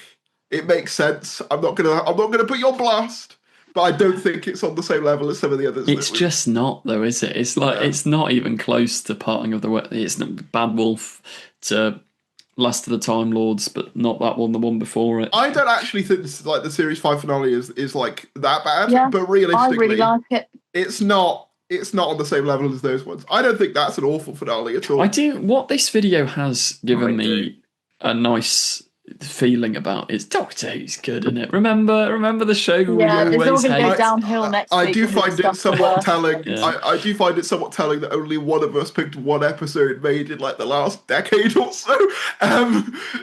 Well, I almost think two. actually, the Doctor Falls just made it into the decade. Yeah, fair enough. Yeah, By a but year. still, you get my point. was Though it's like 9 years years ago. 9 years. Then you know what I mean. It's like that's kind of depressing in its own way. How have And we I- had 2 Doctors in 9 years? I know. What Jodie Whittaker had about 5 prime ministers during her tenure, which obviously that's the state of British politics, but also the state of Doctor Who. yeah. How many prime ministers? How many like? Which one do you think is going to have more by the end of the decade? Prime ministers or doctors? Which one do you think will have had more off by the time? Prime ministers. Doctor Who's getting cancelled next week. Getting one more episode. Well, no, my logic was just To be like, fair, the obviously- country might get cancelled when we all get nuked. that is so true. But like my logic is obviously from like we've had Johnson, Truss, Sunak, Starmer. That's 4. Barry's, this is not your politics No, channel. no, Yeah, no. shut up, Farry's Let me politics. cook. And then you've got obviously. Then you've got Satellite obviously. Files Politics You've got Edition comes from Barry's channel We've got. soon, but not We've now. got then Whittaker. If we get another Doctor after this, then it'll probably tie up as well because obviously Nigel's going to win the next election. And you know what? And that will be the last Prime Minister and the last Doctor I ever see because that's the moment I jump off the balcony that's out that window. nice Well, and cheery, keeping the That spirits brings high. us to the final episode. I think. Just- Let's Hang not on. move on. What's going on that he's going to be the next Prime Minister? It's not What gonna is happen. going on? Artie. I can't cope. If you guys want to see the Thomas Harry's YouTube channel, No one does. No one No, does. well, Worries, you're not going to save the world. You're commentating its collapse. I am. But you know what? It makes for compelling news. Then. clock it. Okay, yes, yeah. So let me just quickly tell you that The Doctor Falls is the best episode ever made. It's See, I do perfect think World Enough in and Time every is the sense. stronger of the You are entitled to think that, but you would be incorrect. No, internet. The Master shooting the Master in the back That is great. is the most don't get me wrong. Doctor Who-y clever thing to ever happen ever, and it is so impeccably good. Missy's turn, the Doctor's speech, the Cybermen, the look of the While we're Mondasian here, I know that we Cybermen. do it all the time, but can we again shout out Rachel Talalale's YouTube channel? Talalay. Jeez, Talalay. honestly, that video is mind-blowing. Watch It's it. so good. All of them, all of her videos are insane. They're Like, all good, it is but that one is like, it is so just, good. it We was love you, hilarious. Rachel. Me and Can we Joe- get her on the podcast? Do you reckon she'd do Oh it? my god, please. We should. yeah, No, right. did you when Series 10 was airing? I emailed her to ask her to come on my YouTube channel, and she turned me down. So I'm very sad. Rachel, if you're listening, you won't be, but if you are, I'm sure whatever- she is. She loves this podcast. For whatever reason, we would love to talk to you. You're an absolute she's We queen. can so decide all of the amazing. conversation topics. We don't mind. Yeah. Also, Have a we've chat. got We'll a just mutual sit friend. here saying We've that you're got the a best mutual person friend. ever. Do you remember Kevin? I do love the commentary on like how the Cybermen always, wherever humanity is, the Cybermen are always going to emerge. And the black hole thing. There were once again theories about Omega there, but The Doctor Who just- community has just oh, been it's- like in this perpetual loop for about like 10 years, and then we finally get all the things that we wanted to win. That's dreadful. Why would yeah, you it's do kind that? of a cautionary tale. Well, it's you know Stu Bagfull, his video cracks me up where he did a video in 2023 mocking the state of Doctor Who, going, and then the finale won't just be one Rani. It'll be 2 Ranis or 3 Ranis, and then you cut to 2024. 2025. 25, yeah. And you actually get, it's not just one Rani, it's two Ranis. And it's like, And over again. oh, the state of the show. But on a positive note, episode 13, I feel like all of us apart from Rosanna will probably have picked, I keep saying this and we're wrong. Elise, don't Yeah, let me Elise has down. Don't. I would like to pick the wedding of Rivers. No, I've gone I- with I- Rosanna on this one. I've gone with Doomsday. Okay. What did you pick? I'm Parting of the sorry. Ways. Yeah, the best Yeah, finale yeah. other than the Doctor Falls. I love Parting of the Ways, but I love Doomsday. It's by far the easiest regeneration, like the best regeneration of the revival as well. Like Yeah. it's so good. By a long shot. Like it's easily the best one. Sorry, but the I actually For me- prefer Jodie's. Like, No, the episode, the episode. not the scene. You're saying you prefer Power of the Doctor over Parting of the Ways? no. Okay, good. Yeah. I do prefer Journey's End, Doomsday, and the Wedding of River Song over Parting of the Ways, though. and you prefer. And you the don't wedding- like He's them. joking. He's joking because no one could say that with a straight face. No, No, that's it's not. outrageous. That's an outrage. Yes, No. he is.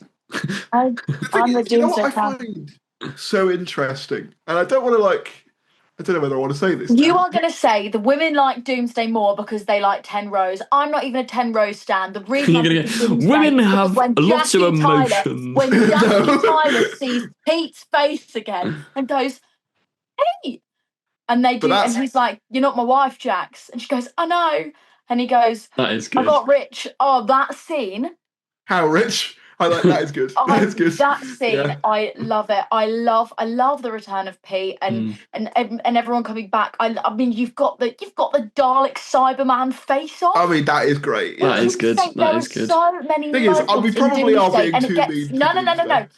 It gets swept under because people go, "Oh, but Rose is saying goodbye," and that's beautiful. It's tragically beautiful. I'm burning up a sun just to say goodbye. Lovely, amazing. But people only think of that when they think of Doomsday. Doomsday absolutely slaps as an ending. is good. It is. Well, Absolutely this slaps. is the thing when it comes to talking about a lot of Doctor Who episodes. Like we're going like, oh, Doomsday, but it is like comparing an 11 out of 10 episode to a 12 out of 10 episode. Like they are all insanely Yeah. good. Like they Also, like, are the- so good.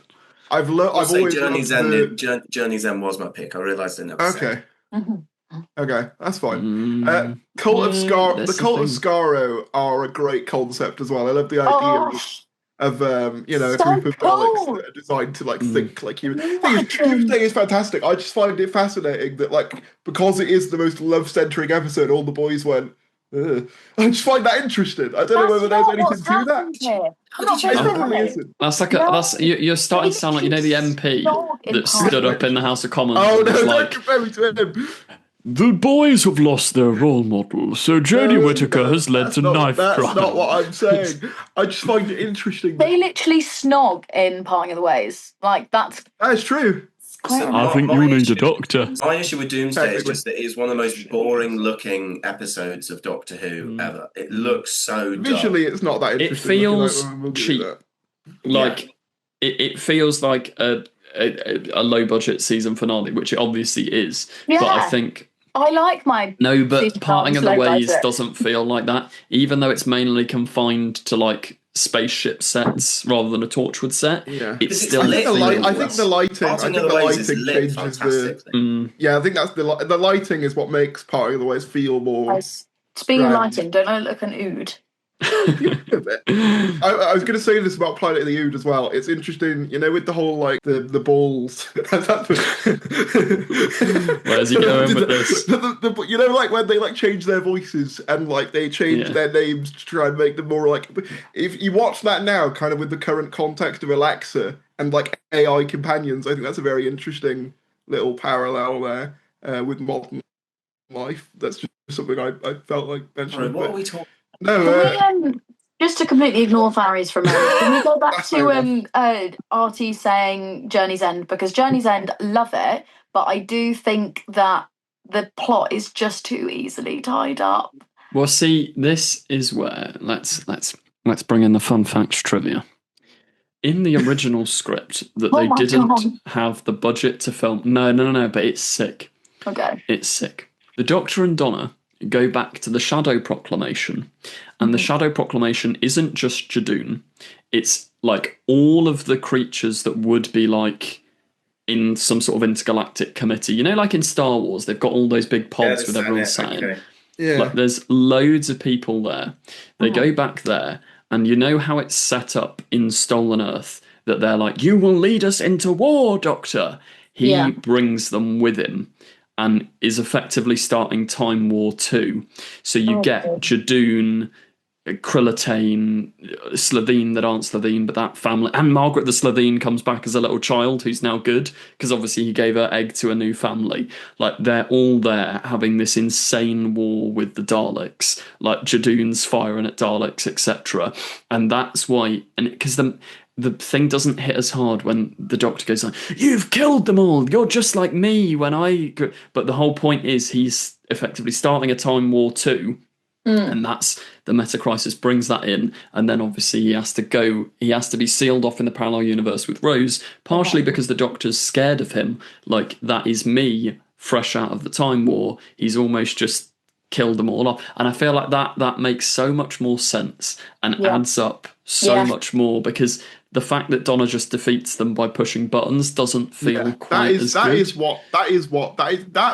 bit is what precludes me from saying that that's like my favorite finale. It is the button thing, because I've often said that like the Doctor Donna, like the memory wipe thing does so it's so good. In most cases it does supersede that.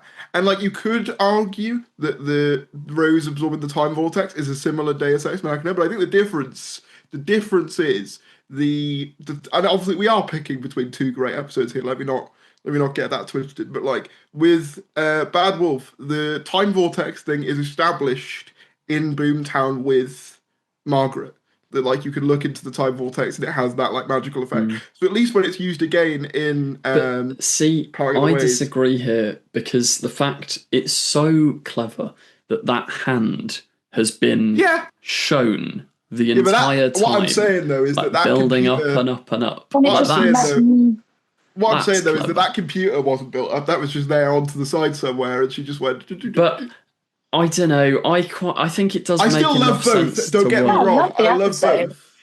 I do love both. But if I'm having to pick which one I think is like the Doctor Who finale of like the new era or like of the new series, it is that one for me. Like I think it's just so impeccably done. The character work, like the culmination of like the Ninth Doctor's arc is amazing. Coward any day. And I'm sorry, the Daleks. Like I love the like religious angle. Since when did Daleks have a concept of blasphemy? And when he's going like, "I am a god," it's worship him. Worship him. I do think that hits less hard for people that this is their first time seeing the Daleks, though, which obviously it was. No, you're giving me a look because I love it, but I wish that they'd saved that. Since when did the Daleks have a concept of blasphemy for later on in the new era? I don't know. I love that episode. It's perfect. You meet them in Dalek as well, though. To be fair. And they don't have it there, so I think they're set up well enough. But it's also, I think it's coming out of the Time War, because it's always seen as this mythical thing. And interestingly, Parting of the Ways and Bad Wolf, I'm trying to remember, they may be my first proper Dalek episodes that I watched. Because if you think about the Matt Smith era where I joined, there were Daleks cropping up, but they weren't Dalek there episodes. Wasn't many stories with them, because I started like middle of series 7, so it's like first Dalek episode was probably Asylum of the Daleks. No, I hadn't started watching then. Like I watched that years later. What else would have been Into the Dalek? But because I went back and watched the whole show. I do like because you've got to remember 2013. I started watching like beginning of 2013 basically. Then there's no Dalek story till 2014, but in that time I'd gone all the way back, and I remember YouTube didn't used to have proper copyright laws. I was watching like Eccleston episodes on YouTube, and I just remember being so captivated by that finale. Like I had, so it wasn't good. even an iPad. It was like I think they called like Curio tablets, some like crappy kids tablet, Oh, yeah, which yeah. I was hiding under the pillow because I was supposed to be asleep. But it was so good that I watched Empty Child, Doctor Dancers. Don't know what happened to Boomtown. They didn't upload it. I went straight into that finale, and I just remember being like, "Oh my god, like that is so good." Yeah. Oh, it's so good. They just like it concludes ending so well. I like what you were saying with series one earlier. They could have just made that on its own without any follow-up series, and it would still be phenomenal. And that even if it got cancelled after that, we're gonna still say, you know what? That's a good place for Doctor Who to like go out on almost. Well, I think even- You know what I mean? the only two like places where Doctor Who could have ended and stopped there are Journey's End and Parting of the Ways. You can't end after Journey's End. It's too depressing. To be fair, it is called Journey's End. You can't end after Journey's End. I'm just saying, you know, no, it's like it's too sad. You wanna like Doctor Who should never end on a complete sad note. I would also just quickly say what is also another fascinating parallel, because it's the same. History repeats itself, but worse. That Eccleston, like Parting of the Ways, that had a reality war because Eccleston wasn't supposed to leave.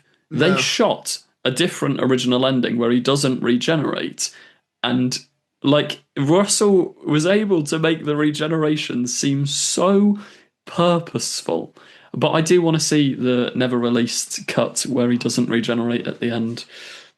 I mean, which one do you think we'll get first? That one or the one with Shooty and? It's because you can also see. Well, I remember more trivia for you all because you're all so excited by this. I do love that you are like an encyclopedia today. I don't know what's. It is. Well, it's because I've read The Writer's Tale like 3 times. It's you know how New Earth is like, oh, they go to hospital, and it's a bit random. Why have they ended up at a hospital? Yeah, The original plot before Eccleston chose to leave was the doctor's lying to Rose that she's going to be all right, and she's dying. Like the TARDIS scanner at the end of series 1 reveals that she is dying. So he, throughout season 2, is desperately trying to find a way of making her not die, which is why he goes straight to New Earth, because it's like, let's go to a future hospital, figure out how to fix her up. That would have made New Earth better, but obviously, like, I still love the ending that we have. I think it's the perfect regeneration, and David Tennant is like one of the best doctors of all time. So it all works out fine. I wouldn't sacrifice like what we ended up with. Yeah. I don't think, but there is a part of me that would love to gaze into that original timeline, like and just see. Well, they recorded it. Sorry, imagine seeing Impossible Planet: Satan's Pit, but with Christopher Eccleston.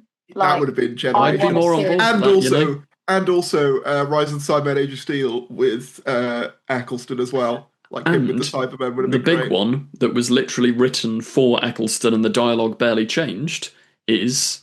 Can anyone think? If you think about it, it's so Eccleston written. Idiot's Lantern. I am talking. Well, I'm not listening. Oh yeah, like, it's so Eccleston. I think it probably would have worked better. It probably would have worked better. Wouldn't have been as fun. No, I don't know.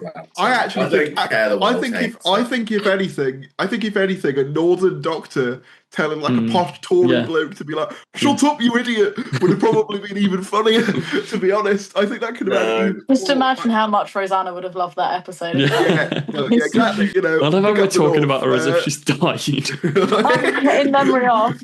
Yeah, no, she's actually absorbed the time vortex.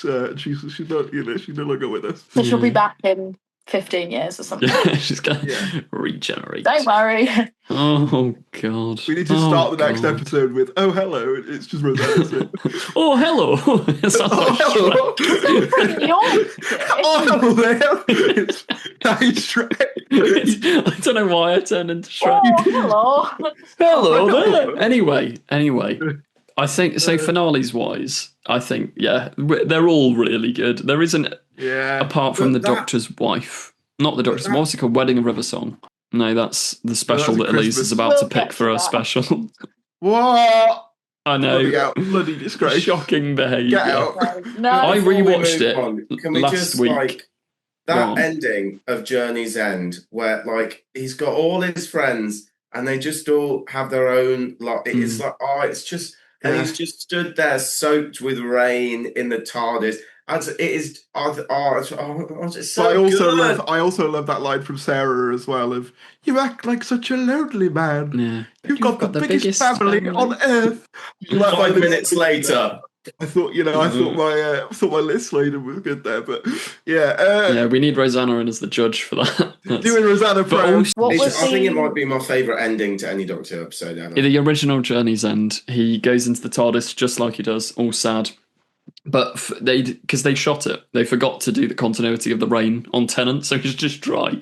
But he goes into the TARDIS, pushing all the levers, looks sad, and then he looks down at the monitor, and 2 Cybermen pop up behind him like slapstick thing, and then it's like the Doctor will be back this Christmas in the next Doctor, and it's like, what are you doing? Like, you've ruined the tension. They're like, I'll have to.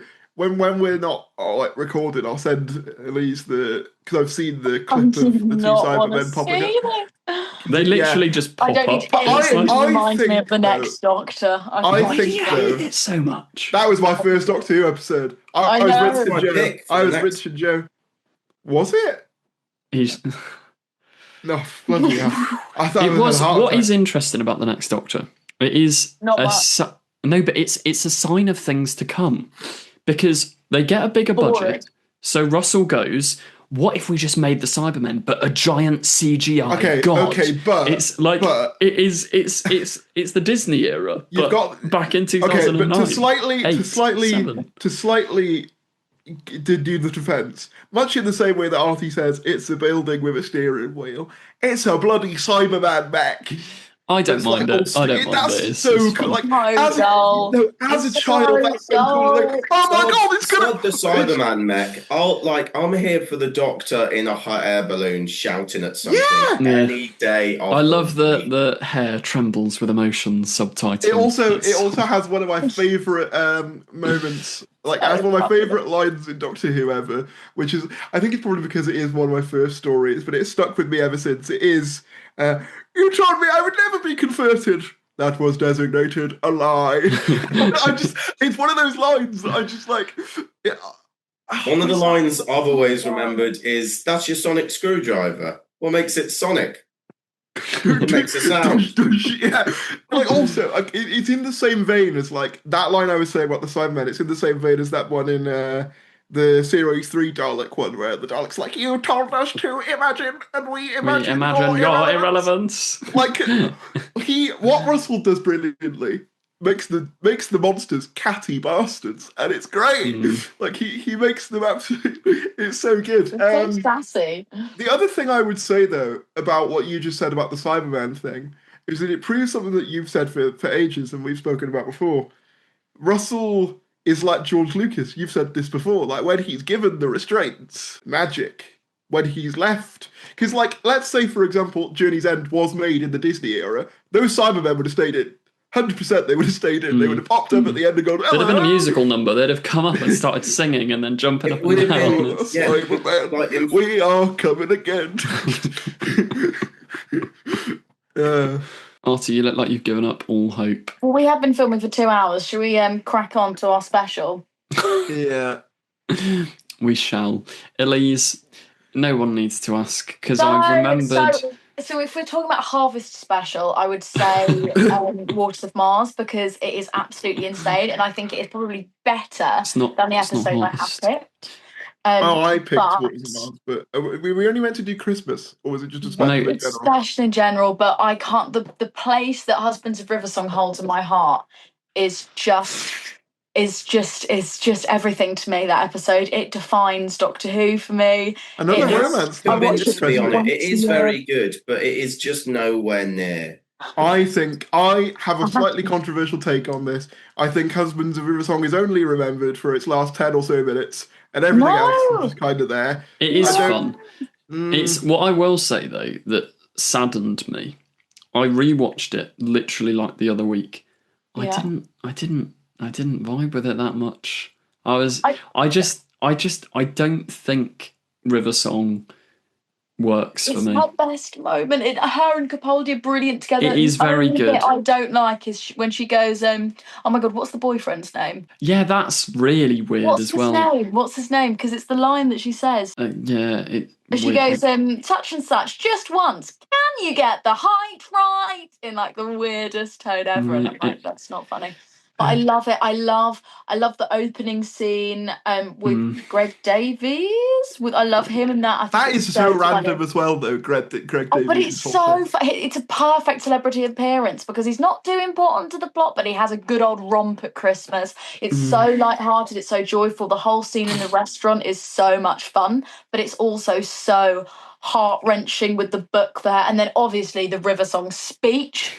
Oh my God. Top 10 speech to Doctor Who. It is great. It's the best ever. It's amazing. The whole crashing spaceship thing, I'm an archaeologist from the future, I dug you up. That's banging. Such a good line. Them arguing over who gets to save the other one, I was like, yes, this is the River Song Doctor duo that I needed this whole time. That like them at the front, and then they just go, they're all a bit shit, aren't they? And then they just fly off. And then obviously the whole restaurant scene is absolutely gorgeous, and like him giving the diamond over. I love everything about it, other than just once. Can you get the height right? And that's it. I also love as well the one bit you didn't mention, which is the Capaldi doing the doing the "it's bigger on the inside" moment. Like I'm finally going to have it done properly. Like, and that's such a Capaldi Doctor moment as well. And it's like, moment. Oh, sorry, my radiator's on. I'm overheating by how excited I'm getting. But it's moment after moment after moment. Like one moment finishes and you're into another moment. It's not like like I love Voyage of the Damned. Actually, Voyage of the Damned is not a good example. Like I love. Okay, what other episodes do I like? That Runaway Bride. I love Runaway Bride, but there are like specific moments that I love in the Runaway Bride, and the rest is kind of a bit stitched together. Whereas that, like Husbands of River Song, every scene I'm like, oh my God, and now we've got this scene, and I just It is good, but I don't know. You have warmed me on the idea of it being in contention, but I don't think I would have it there personally. I'd say it's top 5. It's nowhere near top 1, and I don't think it's close to top 3. Well, it's 4 places away then from top 1. I wouldn't say nowhere near. If it's in the top 5, but it's not in your top 1. So there's a lot of specials though, isn't there? There's a lot of specials to pick from. I think maybe it has to be watched at Christmas. Because, yeah, I only watch it every year. Well, I watched it. Like, I don't think I've ever watched it at Christmas. No. Mid-January, and it doesn't hit. No, you watch it I watch it every Christmas Eve while I'm wrapping the last of my presents that I need to get done. And it is like my moment. Like we always do like a Christmas Eve, like we go and we drop off everyone's presents and cards and stuff on Christmas Eve. And I get back in and it's been chaos. And I go, right, I'm sat down. It's 5 p.m. on Christmas Eve. I've just got to wrap these presents, and I stick on Husbands of River Song. All the other Christmas specials, I can watch them any time in the year because I'm like, it's Doctor Who, isn't it? That one I save for myself every year, and it is my moment. That's really the sweet. I think it's a perfect November one because it's like it warms you up. Bro, you probably have it on Christmas. Why aren't you watching Voyage of the Damned? That's Christmas Day watch. That's Christmas Day watch. You'd probably have it on at the Harvest Festival. I want the Husbands of the Harvest Festival. If you want an October special that is tied for first place for the best special ever, then Waters of Mars has to be everyone's pick. November. It is amazing. November. It's like the only one that comes close is Day of the Doctor. Waters of Mars just is the best one. What if I were to say Power of the Doctor? I can't actually tell if he's genuinely. No, he's not. He's not. No, he is joking. It's not. He is. No, okay, thank God. No. But it's not one that you lot have said yet. Power of the Doctor is fun. I will say that. What would Joe pick? Oh, Return of Dr. Mysterio. I know you like that one. No, but that was close. That was a contender. It's not going to be Twice Upon a Time, is it?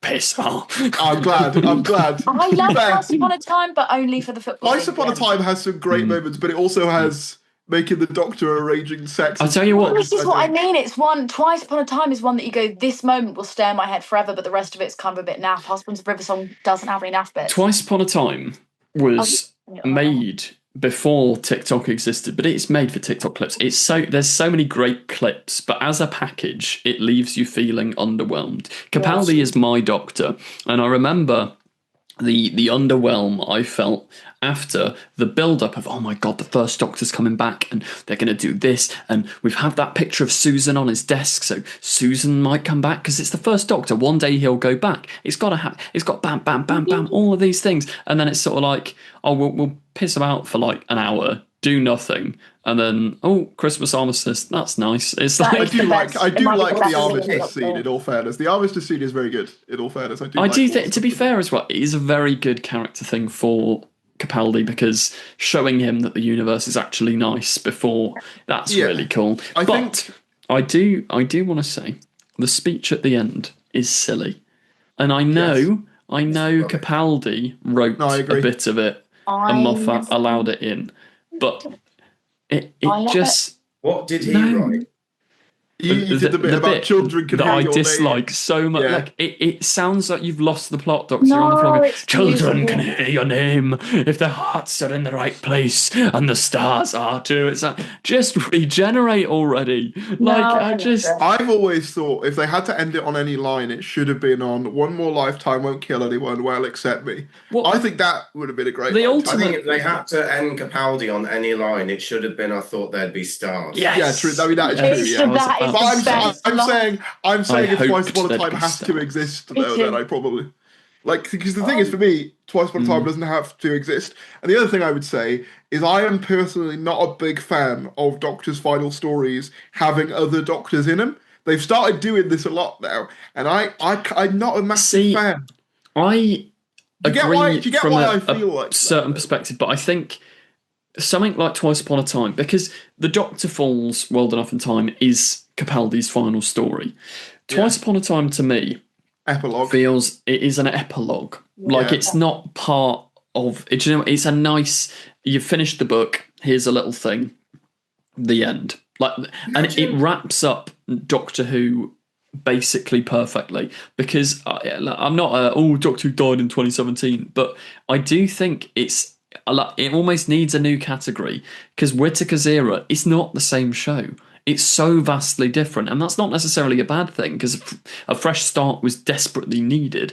But it having the first Doctor and the last Doctor of that tenure together, I think, is beautiful, and it's a lovely epilogue. Imagine like Moffat ruining what would be the most perfect end to a Doctor ever, so that the show doesn't lose the Christmas special, and then Chibnall's like, "Oh, we'll do on New Year's."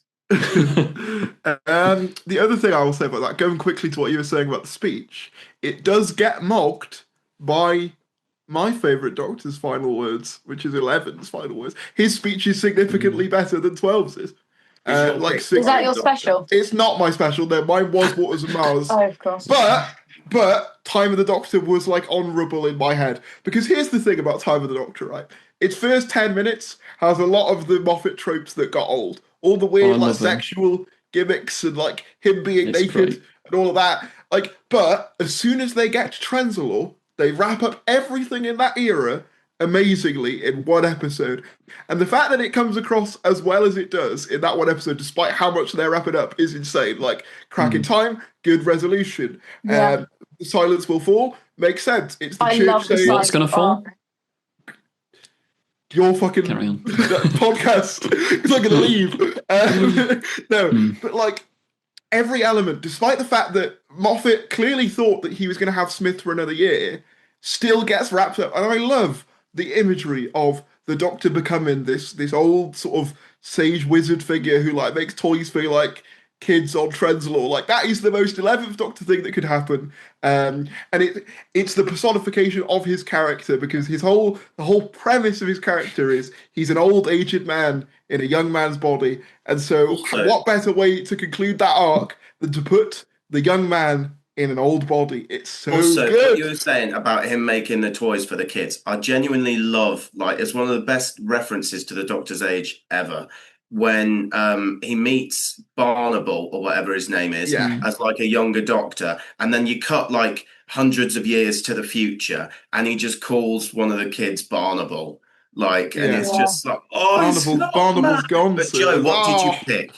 What did you pick? What did you pick, Artie? What did you pick? Waters of Mars. Yeah, I Did did as you? well. I said it 10 minutes ago. It's the best. I did one. also consider Wobbly Yonder as well, I will say. I didn't, but I did consider it. Oh, Joe, if you have picked the giggle, I'm going to slit your throat. Why on No, earth Joe would I wouldn't have pick the picked the giggle. giggle? Oh, I don't know. I've got major so beef with weird. the ending of the giggle. Yeah, Joe The was worst so scene in Doctor worried. Who's history is I don't. Shut up! Shut up! No, It does What feel did you like pick? I have gone with a tie between Day of the Doctor, which I feel I'm surprised no one else has gone. That was my number 2. And this slightly surprised me, but I do think it deserves its flowers, if it will. The Christmas Invasion. That's like perfect Doctor Who Christmas. It never gets better than that.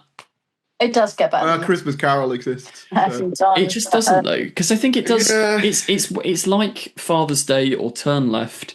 It's the first proper. I mean, you can count the 1960s one, but it's the first proper Doctor Who Christmas special, and it delivers on all fronts. The imagery based on is it Anthony Gormley, the artist, where he used to put those statues just standing on the top of buildings. Like all of that imagery is so good. It's so effective. Like it lures you in. It's a perfect burst of Christmas. Doctor Who. Harriet Jones is funny. Tennant is like perfect. That is. We were talking about the 11th hour. Is fantastic. But it is very, very close to being There is more the to be best seen Doctor than can ever be introduction seen. ever. More to do than can. Yeah, no, like sorry, it's that's so the word. funny. Like, Like it's so good, and it sets it all up, and Artie it looks makes so- you go, you know Sorry, what? Artie's Dave- face is cracking up. it has that Christmas magic. It's great. Doctor Mysterio also deserves a shout out, but I can't. I don't think it does. Put it but, at the top. Yeah, I don't think Doctor Mysterio Artie, does. why do you look like you've just pooed yourself? Because it's like, I mean, it's a good episode, but it's like. You're dressed a bit like the Doctor in that story. Very ardent. I can't help but sigh. It's the special is, I feel maybe apart from episode 11, the most contentious category, and you've gone with like just sort of the most boring choice. comfort watching. It's not as good as the Snowman. It's not as good as Runaway Bride. Even I think It's better than the as good as Snowman. Voyage The of Snowman's Damned. really good, but it is better than the It's Snowman. better than Snowman. I wouldn't say it's better than Runaway Bride. I do love that one, in fairness. It's but better than Snowman, Runaway Bride. Voyage of the Damned is like, in my opinion, like far and away the best Christmas special. No, Christmas Like, Carol. That's Waters just of Mars? wrong. Are you joking? Day of the Doctor, I'm with you. But like, Waters of Mars is very, very close, but it just, I don't know. There's just something about the Christmas Invasion that's so like, because I think with certain Doctor Who episodes, like Father's Day or Turn Left as keeps, it's such like that's just a perfect slice of telly. Everything came together right. It just, there's no moment of it that's boring or filler or rubbish. It's funny, it's entertaining, it's light, and it does. I genuinely might put it above the 11th hour for best Doctor introduction. Like, Smith's great, but I'm not being funny. He gets woken up with a cup of tea. He comes out in his pajamas and just owns everything for 7 minutes. It's beautifully written. He wraps it all up, and it's done. It's like, what more do you What I want? will give it is what it does very cleverly, and I think it's why it doesn't have as much rewatch value for us watching it now, is that it very cleverly focuses on Rose's family, because those are the characters that at that point that audience knew, and they very smartly frame the change through the context of the characters that people already like, so that when you have them accept it, the audience accepts alongside. And I think I think that's a great way of getting your audience on board with the Doctor. And I think that's why sometimes there's a bit of difficulty with some, like, you know, when like you'll have like a new era with all new cast. There's not really that anchor point for like your original audience to like. And I'm not saying you can't do it without that. I think, as I said, 11th Hour does it brilliantly. But I think obviously you've got stuff like, you know, for example, Woman Who Fell to Earth. There aren't any of those characters that the audience have connected to yet. You know what I mean? And in the same way with, I guess Church isn't really a post-regeneration, but you get what I'm saying. But like, I love I think there's only one bad special that's been made, and that there's quite a few more than one. that all of them are fun. Apart like, and I just really don't like the Legend of the Christmas. Sea Devils is a special. Yeah, thing. I'm sorry. Is it? Yes. Hey. I think that's the one that's definitely going to be unanimous next week on worst specials, I think.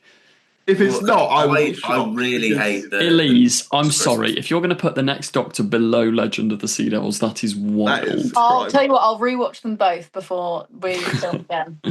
Do I it. genuinely I don't get it. Just for me, it's like that's just mental. I think I prefer Husbands of River Song to the Christmas Invasion. Like, Why did you Wrong. say that? Like that was shocking. because I'm a Tennant guy. I love but like. Is there just not enough Tennant in it for you? Is that what it is? No, it's not even that. It's just like I don't understand. It's fine. It's fun. But you're comparing it to Waters of Mars. You also get. I'm gonna get killed by a Christmas tree. Well, see, Which but is like- and also Saying it's another anywhere thing near that I 11th love as hour well, is mental. the brass band in it, because that's just so fun. It's all these little ideas. The killer Christmas tree, pilot fish, but who's controlling it? It's so nicely fed to you, and I think. As much as I love like my bombastic Doctor Who, there is something to be said. It's why like Father's Day or The Caretaker I love so much. When it's just silly little capers on Earth in the present day, the Doctor and friends doing stuff. I'm like, oh, this is the show I love. Like it's so domestic, so cozy, so like all the characters are building and the world's expanding, and it really does feel at the end of the Christmas Invasion like the world is your oyster. You've got so much exciting adventure to come. The Doctor and Rose are just setting off on this quest. That Rose and the Doctor, both David Tennant and Billie Piper, will still be coming back in like 25 years' time. Like it's the start of something magical, and it just makes me go, oh, that's great. Like, say it's one of the best specials is to say that it's in like the top 10 Doctor Who episodes ever. And for me, like Christmas Invasion, that's like top 20 stuff, top 20. But it's why Day of the Doctor would win, technically. But I think that's that kind of boring answer, which is why no one else gave it. Do you know what I mean? Because it's sort of like, it almost has to exist in its own thing, because it's a legacy episode rather than just here's a Christmas episode. And I know you love Voyage of the Damned, but I'm not the biggest disaster movie man. And I just think Christmas Invasion, like Runaway Bride, 90% perfect. There's a couple of moments that are maybe a bit too silly, maybe a bit too whatever. But Christmas Invasion throughout the whole thing, I'm there for it. I think as well. I give it props. I've never been more shocked by one of your opinions. Like, I give it a Joe opinion. It doesn't actually, but I will give it props in the same way that I give 11th Hour props. In that you gotta think the audience had only seen Eccleston, and it was a miracle to get it to work once. So the fact that they managed to, by the end of that episode, sell a generation on Tennant when they were only seen Eccleston. And let's face it, Eccleston and Tennant, despite the fact that they're written by the same guy and they have that like human element, are very different propositions.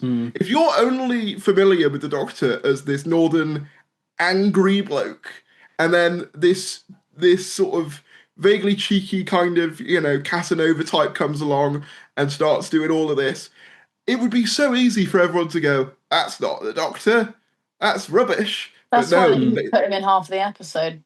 But it works though. Like that they did a good job in getting people on board slowly but surely. Well, see, it's what you were saying earlier. The focus on Rose, she is the main character. The Doctor isn't really. And that works so much better in making... It's like Father's Day as well. Or even The Caretaker to a degree. I think Doctor Who almost works better when the companion is the central character, because you can relate to them so much more. You just reminded me you picked The Caretaker. But there's something about even like Smile. Obviously, it's not Earth, it's not domestic, but it's just having the companion be so like I want to be friends with them. I want to be involved in this world. I want to know more. Like there's so many companions, especially nowadays. Maybe that's why I love these more companion focused stories now, where Ruby or Belinda, I want to love them, but they're just not doing anything. Like Robot Revolution, I think I loved and latched onto so much at the time because Belinda was. It's like, oh my god, there's a real person in Doctor Who for once. It's like, that hasn't been seen in years, and then she just melts into the background, and it's like, I want that to come back. I want characters that I really love. It was one of the best. It was one of the best initiatives New Who undertook, was shifting the focus onto the companion. Doctor Who fans get annoyed at that. I remember like Series 8 was always the one people would bring up, where people would call it like Clara Who, wouldn't they? That was like the big meme or the big joke at the time. The big But like, meme.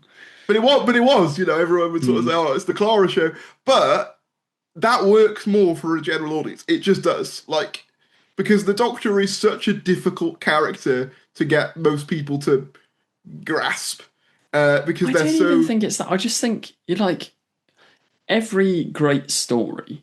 You follow a human who's sort of the fish out of water. Like that's Yeah. like you get The Wizard of Oz, Alice I in knew- Wonderland, Peter Pan. It's not Peter Pan's story, it's Wendy's story. Do you know, like that's the way I think you should see these fantasy I would worlds. say Series 5 feels very Peter Pan-esque, actually. I've always kind of had that kind of similar, I think that was a Yeah, deliberate because you choice by should have them as sort of well. grown out of it by now. Well, no, I've also meant, Yeah. obviously the Doctor taking away Amy and her 90 and like him being this kind of this young looking man who's like probably like hundreds of years old, but we don't really question that. Yeah. And it's all that sort of stuff. It's very like I that's why thought it's you called meant the in the fairy tale sense era. that Peter Pan is a solid Disney movie, but nowhere near the best. I mean, two things can be true, but I mean that's Anyway, let's Yeah. let's bring this to a close. Let's leave Neverland, but not in I the feel like context of the Christmas Invasion documentary. is a bit yeah. I of was gonna say rather unfortunate. a wet ending. Like it's Oh, sorry. What do you want then? What do you want? I wanted us to talk about Day of the Doctor and Wards of Mars for 25 minutes. I'm in desperate need for a wee. Like, No, I'm not desperate suggesting. need. Trust me, I'm not I think- suggesting we do. I haven't eaten. And I haven't we've yet. been filming for 2.5 hours, guys. It's been a long old film. Well, I think we know how to end this. The true best Doctor Who special of all time Is the friends we is made along the Doctor way. Who Echoes Destiny. Oh.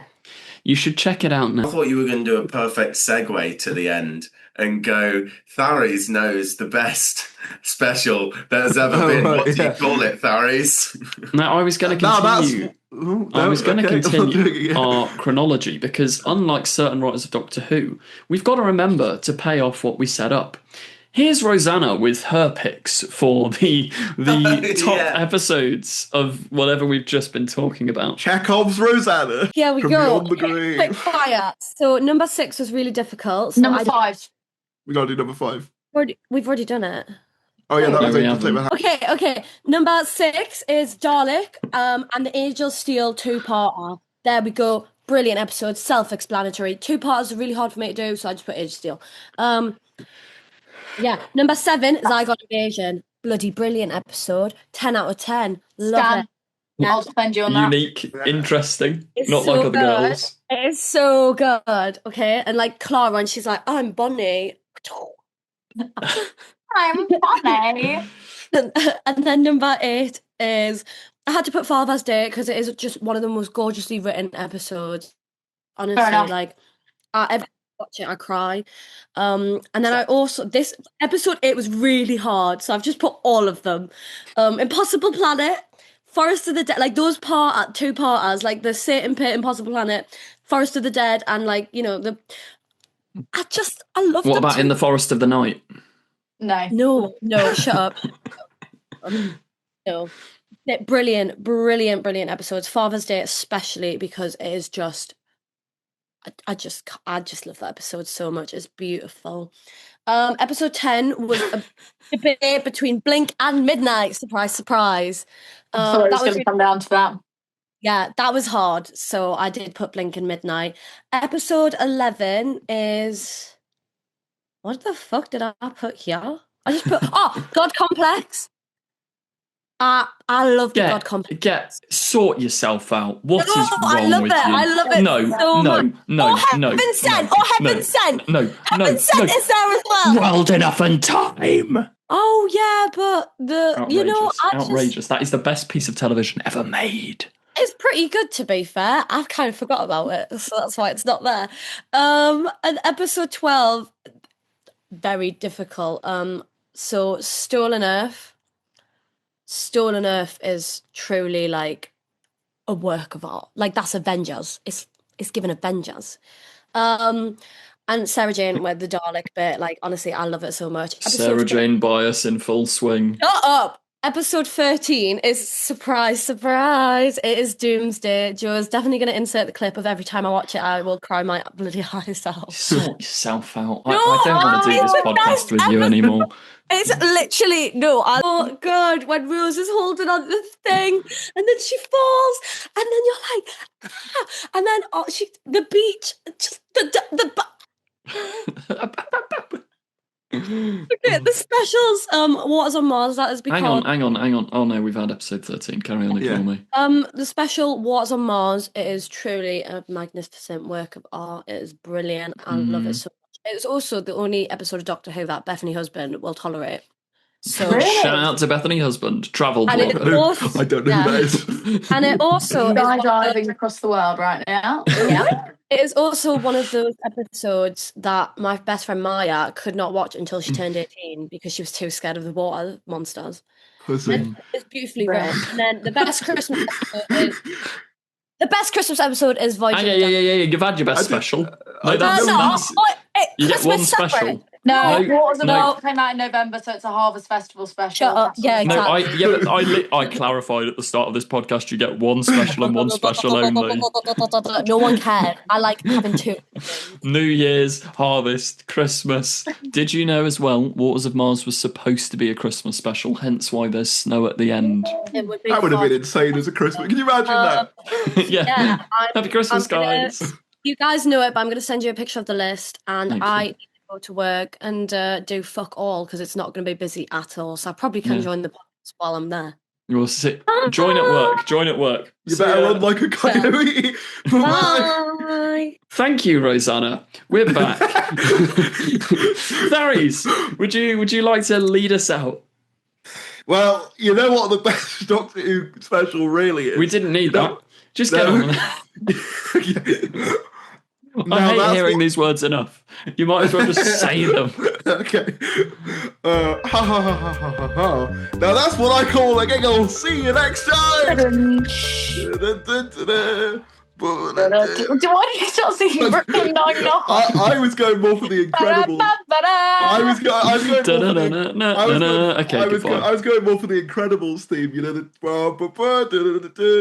Why the Incredibles? I don't know. I don't know. Don't forget to click below and subscribe to the official Confused Adipose YouTube channel.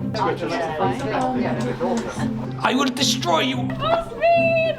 She's not seen a single episode. I've watched your episodes. Keep these sonic screwdrivers. What else am I saying about the film? Don't watch this one.